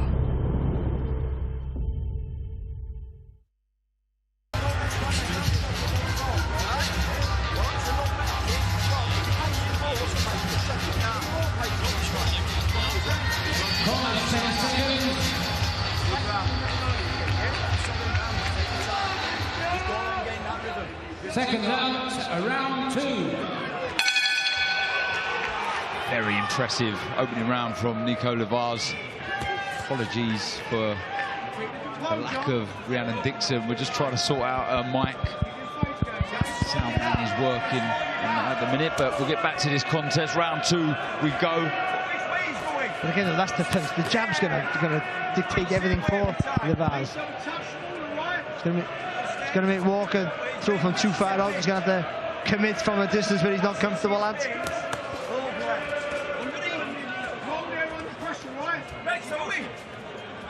He's a little feint, doesn't he, Walker? A little feint and rush with the feet.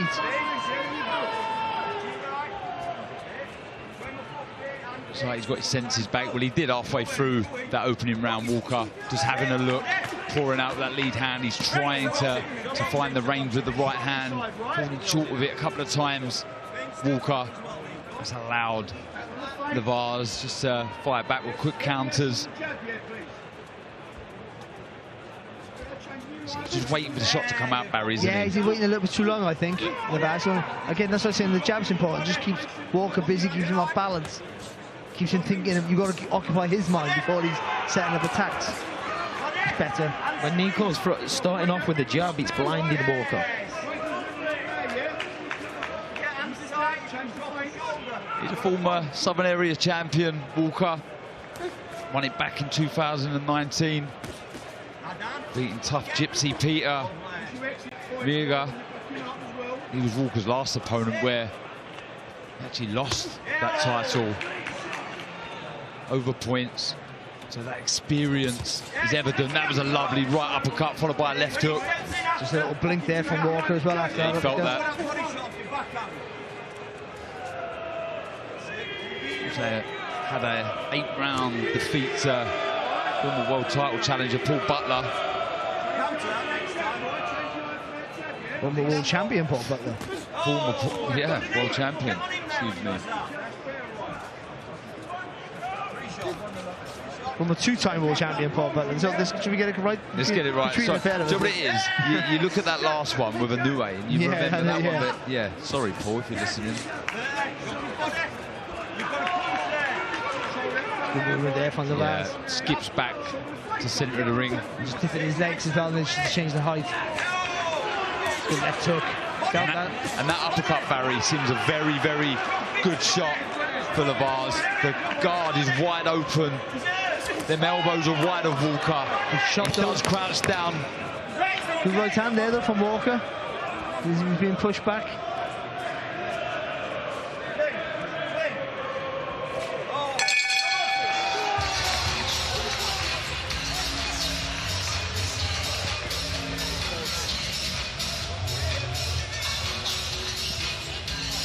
Another very good round from Nico Levars. And this man will want to replicate that in his own fight. Janae Boston, very, very good. Talking about somebody always smiling and joining the occasion.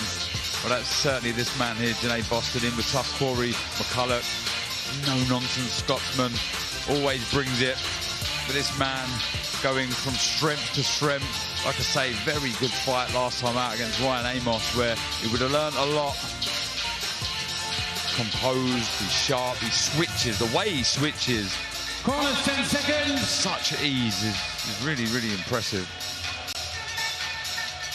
But back to this one we go. To round 3.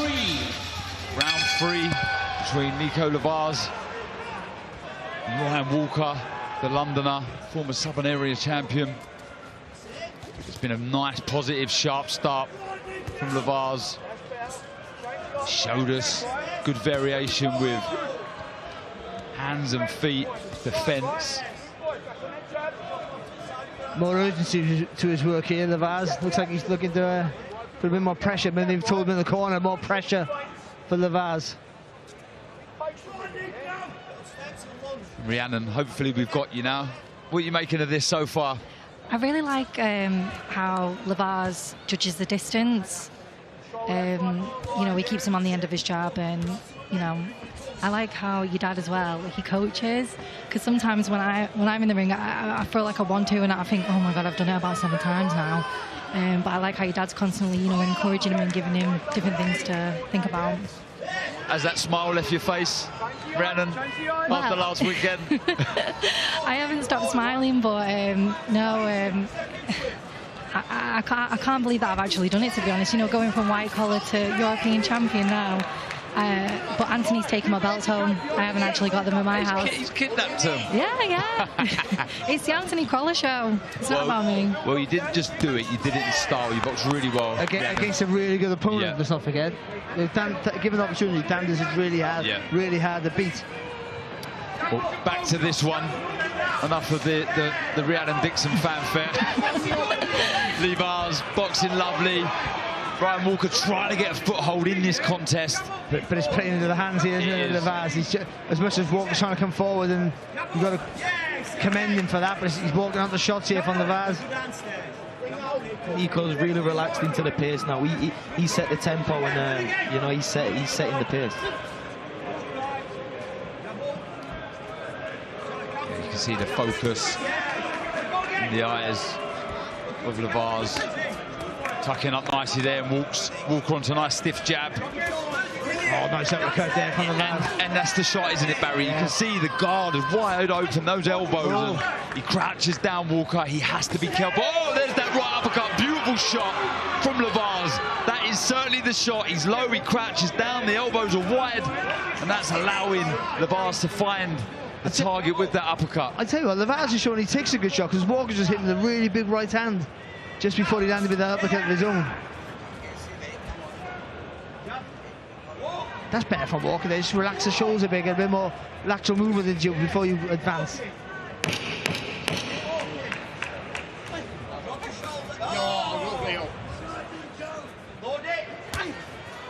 The blocking counter there, Levaz didn't let the punches go.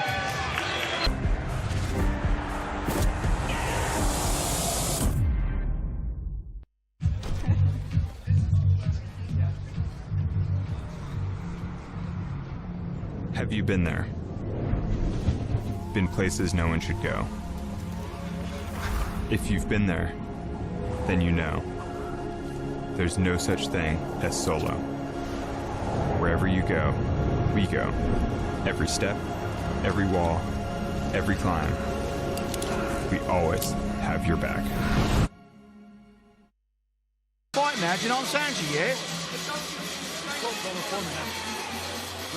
But don't rush, listen to me. You can't just stand like that and wait to counter like that. Is some of the action from Levaz, and that right uppercut, Barry, what a peach. Yeah, he landed with a couple of those, and didn't he? He took a few right hands as well, but for the most part there, as Dawn was saying, you know, he's dictating the pace, he's working everything behind the jab, and it's a good night's work so far for him. What do you think your dad will be telling him in the corner? I think you can probably hear what he's saying. No, but you know, my dad, he's always trying to change the rhythm of a fight. You know, not get stuck in the mud, not doing the same, not changing it up. And that's what Nico's doing here. He's set the rhythm, he's set the pace, but you know, he's just trying to find more openings now. And also, that stops your opponent from being able to read you, doesn't it, as well? You know, it's hard for them to set up an attack. You'll do this, then I can land. Anything Walker can do, Rhiannon, to get into this contest? I think he's having more success when he's up close, but I just think he's finding it hard to get in. Yeah, the feet so sharp and quick of Levaz. It's the feints. That's what you got to get him. You know, you got to get. I think, you know, being short's not a great thing. I can tell you all that, not for a fact.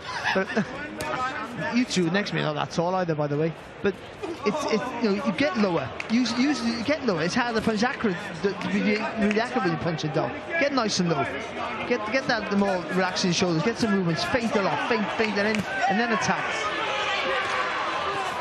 Boxing nicely again. Good attack from Levaz. There's that right uppercut. That's the shot. And He's doing the right thing. He's tapping around the side. He's getting those hands around the side of the head of Walker so he can fire the uppercut through. Been really good variation. That jab's been a lovely shot.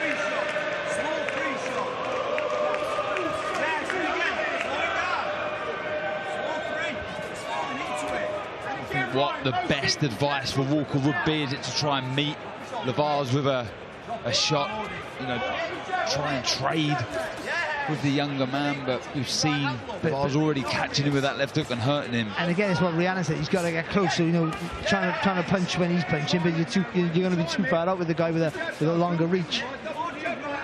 And I think he's very wary because every time he comes in, Lavaz is just catching him with that uppercut.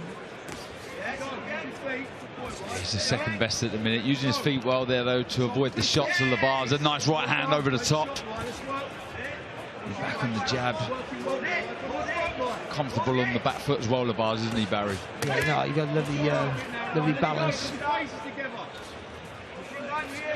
Nice left to the body, Thornton. I don't know if you see that. Yeah, See the trouble Walker for a second, didn't it? I think he caught him just in the solar plex. You know, he seemed to take his wind a little bit. Again, just leaning over that front foot, Walker. He really does have to be careful. And Lavaz looking for that right uppercut once more. Just missing with the shot. Finding the target with the left hook after. Now a good, impressive round as you hear the 10-second clapper from Lavaz. Walker trying to get a foothold in this, Barry.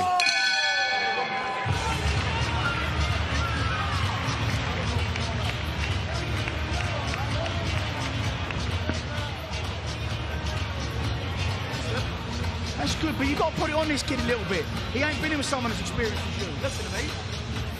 Well, we're looking forward to this one. Well, I am. Getting a bit of sun in November in Monte Carlo. Cordina versus Vasquez.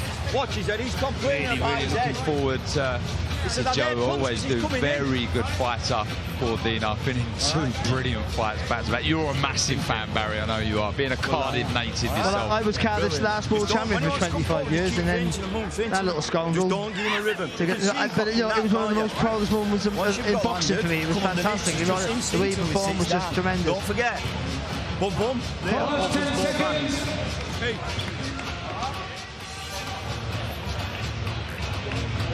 Seconds out, round 5. And into round 5 to go. Impressive so far from Lavaz. The only thing about that, though, is the picture they've used. You keep saying about Cordina for that poster. You're not. He's a good-looking kid, and he don't look so good-looking in that photo. I am convinced. I'm convinced, Rhiannon, that Barry's picked that picture. He wants to be the best-looking fighter from Cardiff. Is he stealing your thunder? My thunder disappeared like 20-odd years ago, Rhiannon, to be honest, so thanks. You're my mum's favourite boxer because she was complimenting me a lot on the weekend. She says, I really like him.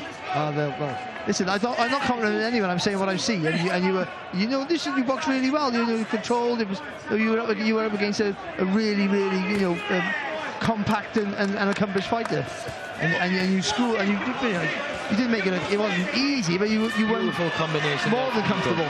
Yeah. Enough of your loving, you two. Right, back to this. Lavaz really started this 5th round well, Dalton, hasn't he? Yeah, he's come out putting his combinations together. I think he's stuck with the less of the single shots, and he's trying to mix his shots up. He's got to be careful, Walker. Right hand low. More of a slap the left hook that he landed, Lavaz, but again finding the target with the shot. You see, trying to draw out the lead, just takes a jab from Walker. Got to give Walker his credit though. He's trying to force the pace, isn't he? He's trying to do the right things here, but just walking onto straight punches there from the levers. He's always trying to creep forward, predominantly putting Lavaz on the back foot now, but Lavaz boxing nicely, the man from Mansfield. Yeah, it was a nice right hand. Just too many gaps in the defence of Walker at the minute. I think the problem with Walker, he's walking in, but as soon as Nico flinches, Walker seems to put his head down, so he's not really looking at what's coming by.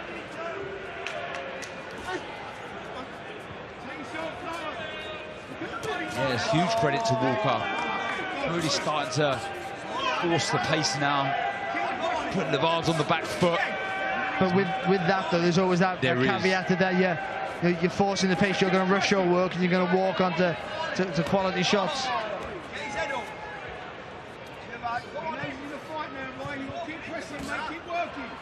Jab from Lavaz again, just shooting it up from the hip, just missing with the second one, but Walker again trying to land 3 shots, taking on the guard of Lavaz. But he's having a bit more success here, Walker. He's committing to his attacks.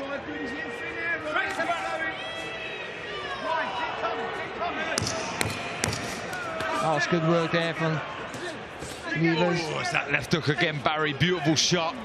And 1-2 combination with the left hook. Finishes the round really, really well, Lavaz. But Walker, he's trying to get closer, letting his hands go, but there are gaps.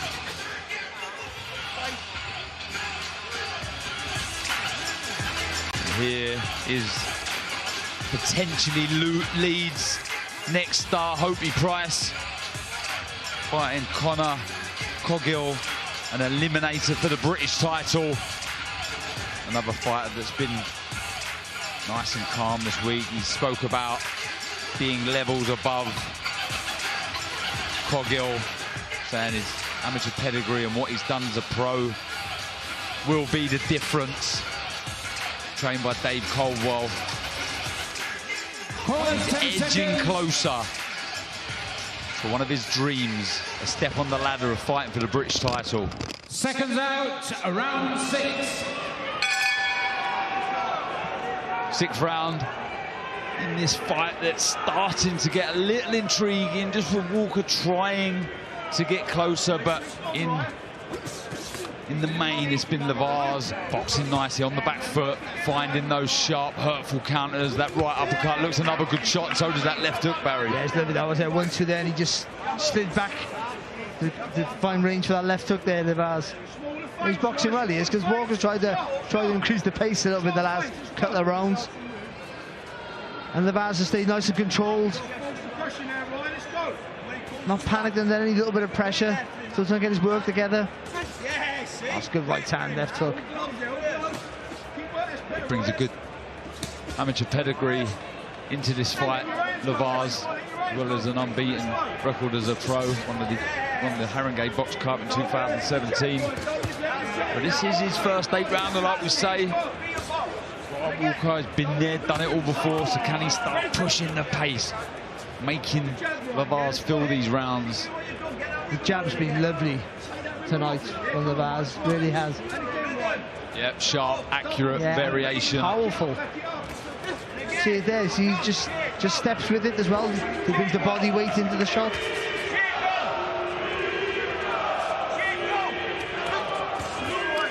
Good variation as well. Jab to the head, right to the body. Then another upstairs, it heads, and I can't see, is there a cut? No, I don't think there is. Don't want to see what happened against Angel Chavez happen again. We are into the 6th round though, but we don't want to see a cut. There's a nice right hand. Yes, good shot from there. Walker. We're lucky there is no cut from that clash of heads. It was a nice right hand though that followed from Walker. Nice lead left uppercut from Lavaz. Starting to heat up here, Barry. There was a little feint there from Lavaz before he threw that uppercut. I think there is a little cut in the eye of Nico there. Do you know what I think there is? There's a bit of blood coming down that left cheekbone of Lavaz. Nice long lead left hook. If there is a cut, I don't think it can be that bad. You can tell straight away. The stem of blood usually flow down the side of the face. We haven't seen that. It's just been a couple of drops on that side, but good pressure from Walker.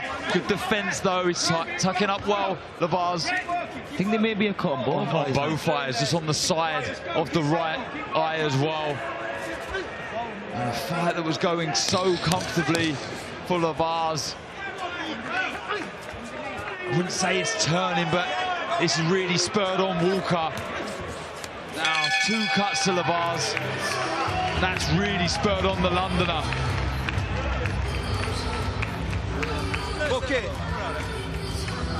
See if we can have a look at this clash of heads here as Lavaz backs onto the ropes there, Barry. I would dare to say that was intentional as well, to be honest. He's dipped up. It's not the first time he's done it. He just come up there with a head. He's even squared the foot. He even brought that right foot round to square himself up. Yeah, such a shame for Levar's. Not sure how that right side got cut. Also, didn't see any other heads go into maybe one of those long left hands from Walker, but nightmare for Levar. Yeah, the referee just going over to the corner there saying, I'm pretty sure he said the cuts from the clash of the heads. Okay, let's go. Seconds out, round 7.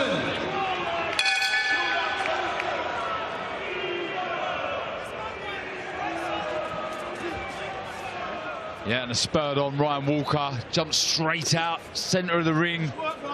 This is his territory, unknown territory for Levar's. 7th round for the first time as a professional. Still nice sharp jabs, Barry, from Levar's. Yeah, but more than that, more than it being new territory, Walker's will be thinking if he's panicking and worried about that cut, there's no, because fighters do react differently to anything, any sort of facial damage. Then let's put it on him now. Let's see what he's made of.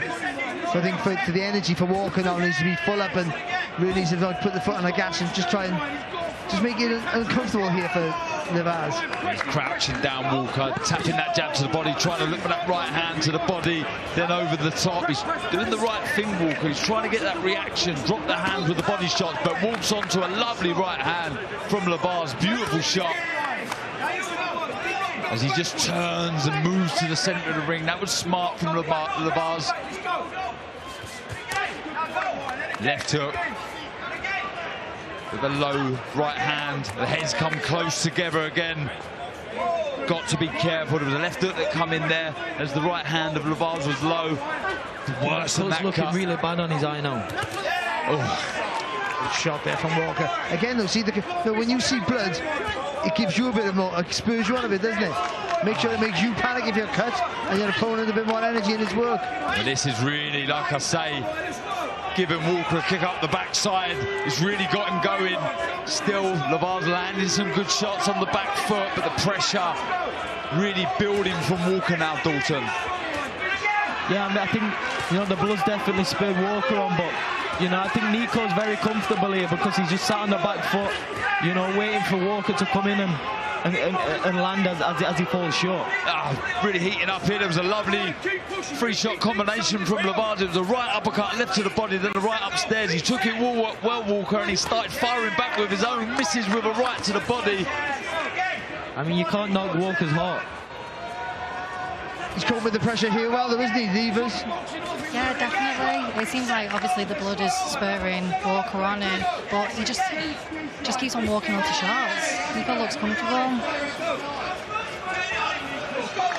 Again, and that's another box ticking exercise, isn't it? When things are going, things are going so right for you, and then things start to go wrong with a cut or damage, and are you cope with that with your composure in a round you've never been before, in a new territory, as you said. All those things, but these are all box ticking exercises. Again, the pressure from Walker, but the sharp, accurate shot picking from Levar. Yeah, that was nice, Dalton.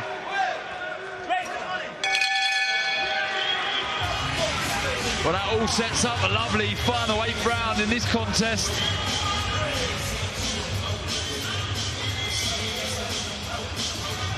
Rhiannon, what you're seeing here, good stuff from Walker on the front foot, but good stuff also in retreat from Levar's.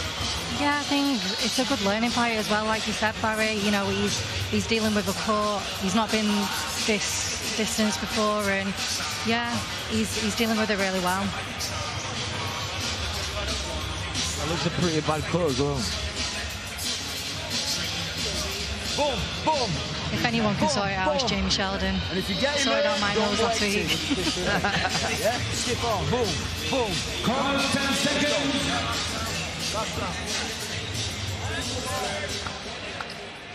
Second out for your 8th and final round. Well, here we go, final round of this final contest on Before the Bell.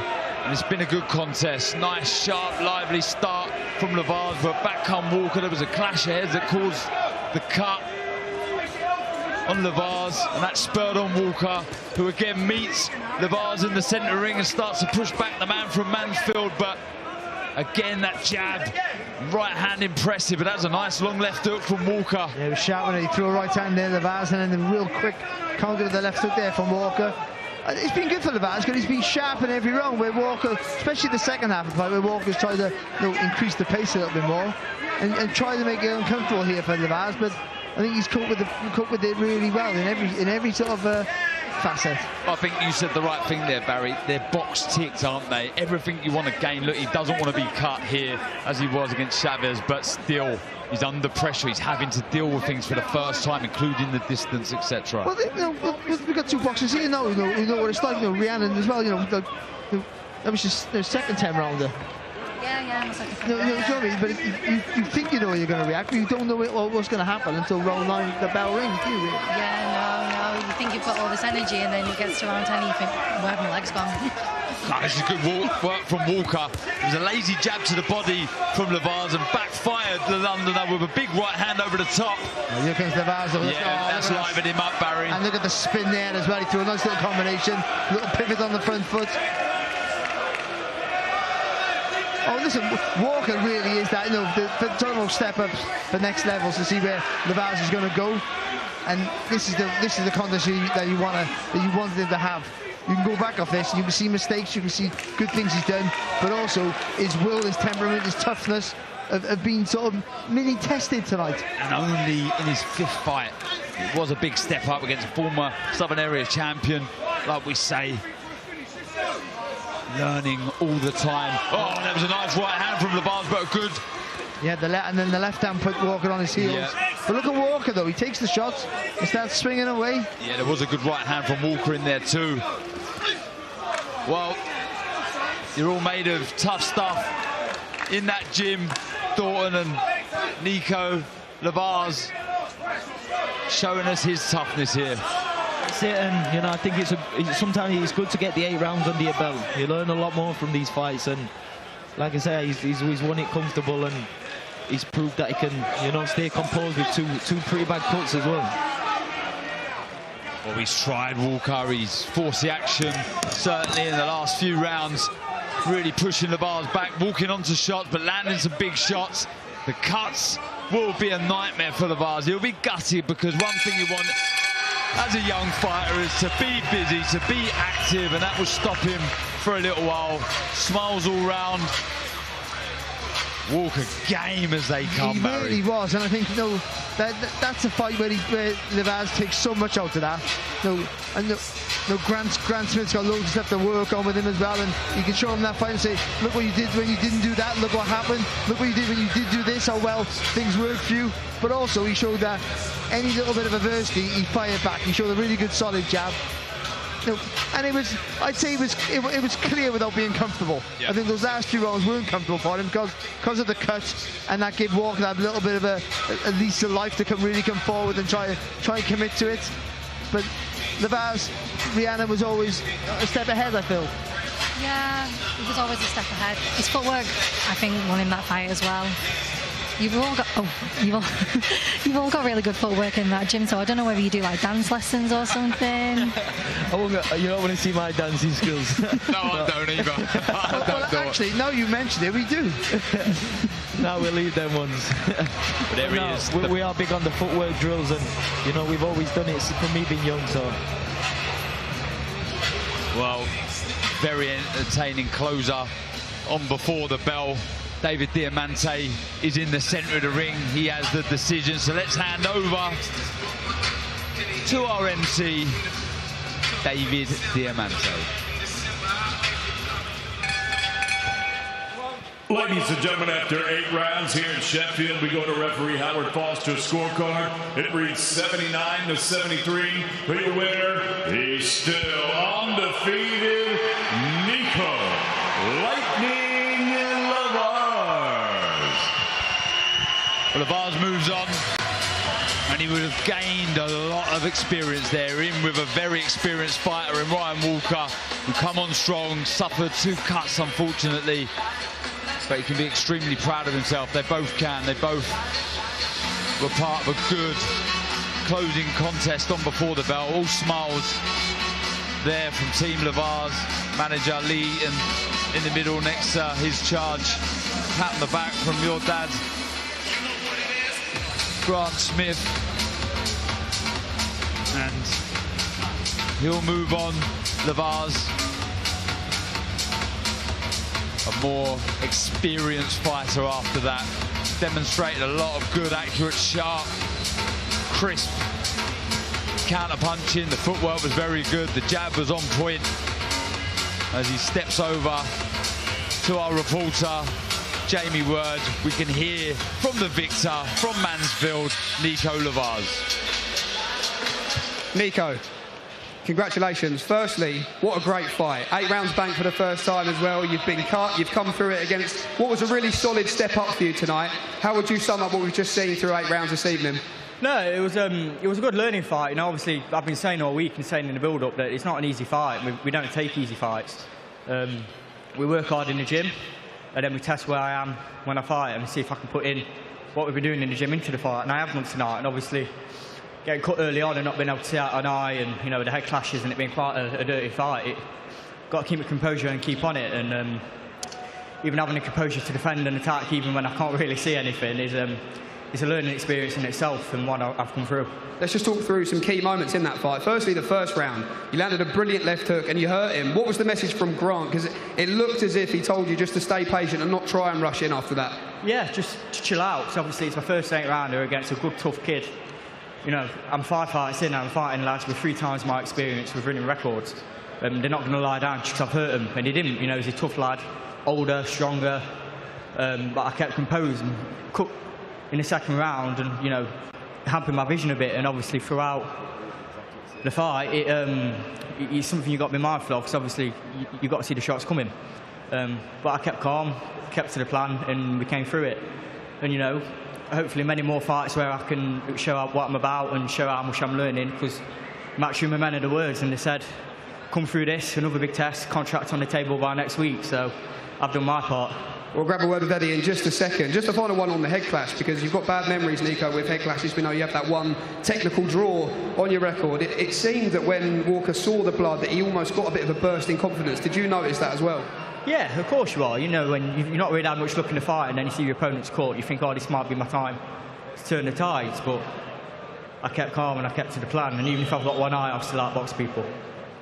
Promoter Eddie Hearn. Eddie, in terms of learning fights, brilliant matchmaking tonight, I think it's fair to say. How much will Nico learn from that this evening?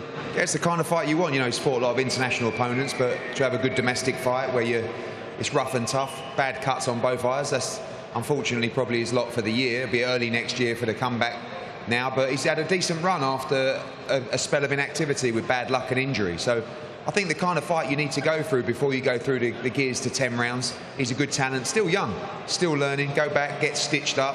He's going to be training over Christmas now, a couple of weeks off, and then another fight early next year as he starts moving towards 10 rounds. But you have to go through those nights, and I thought it was a good performance. He's talking about contracts. What's your verdict on that? Because I know he's supporting here will be very eager to hear what you have to say, Eddie.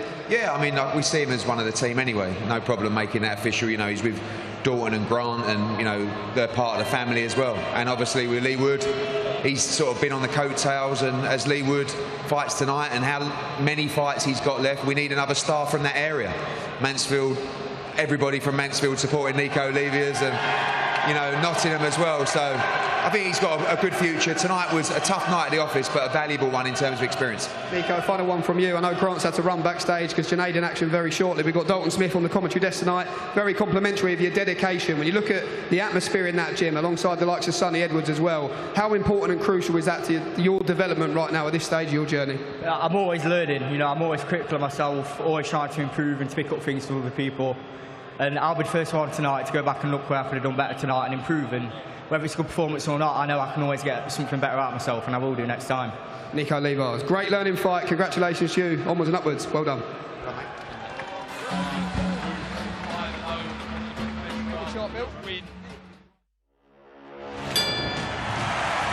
This is the main event of the evening.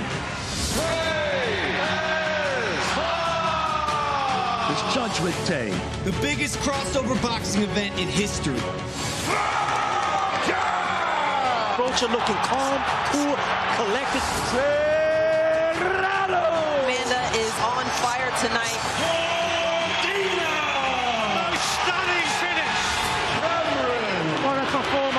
Chantel Cameron. Looks like a mousetrap. Oh! One of the most exciting fighters of his generation. Oh, big heavy hands again from Bam. And still, the undisputed champion of the world.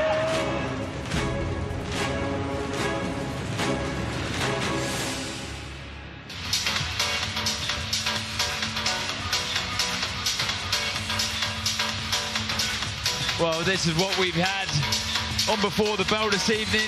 Kobe McNamara defeating Francisco Rodriguez on points. The debut of Cameron Vong was an impressive one when he stopped Endel Gomez. And we've just seen super bantamweight contest between Nico Lavaz defeating Ryan Walker in a very entertaining 8-rounder. And that sets up tonight's main card live on DAZN at 7 p.m. where Janae Bosson takes on Corey McCulloch, a final eliminator for the British featherweight title between Hobie Price and Conor Coghill. Another final eliminator for a British title again in the middleweight division where Kieran Conway takes on Linus Udofia.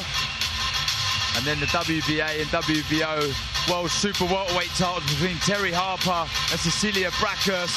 And that sets up tonight's main event nicely. Leigh Wood versus Josh Warrington for the WBA World Featherweight title. Well, I hope you've enjoyed us on Before the Bell. From Barry, Thornton and Rhiannon, thank you very much. Tune in live at 7 p.m. for DAZN and the main card that follows.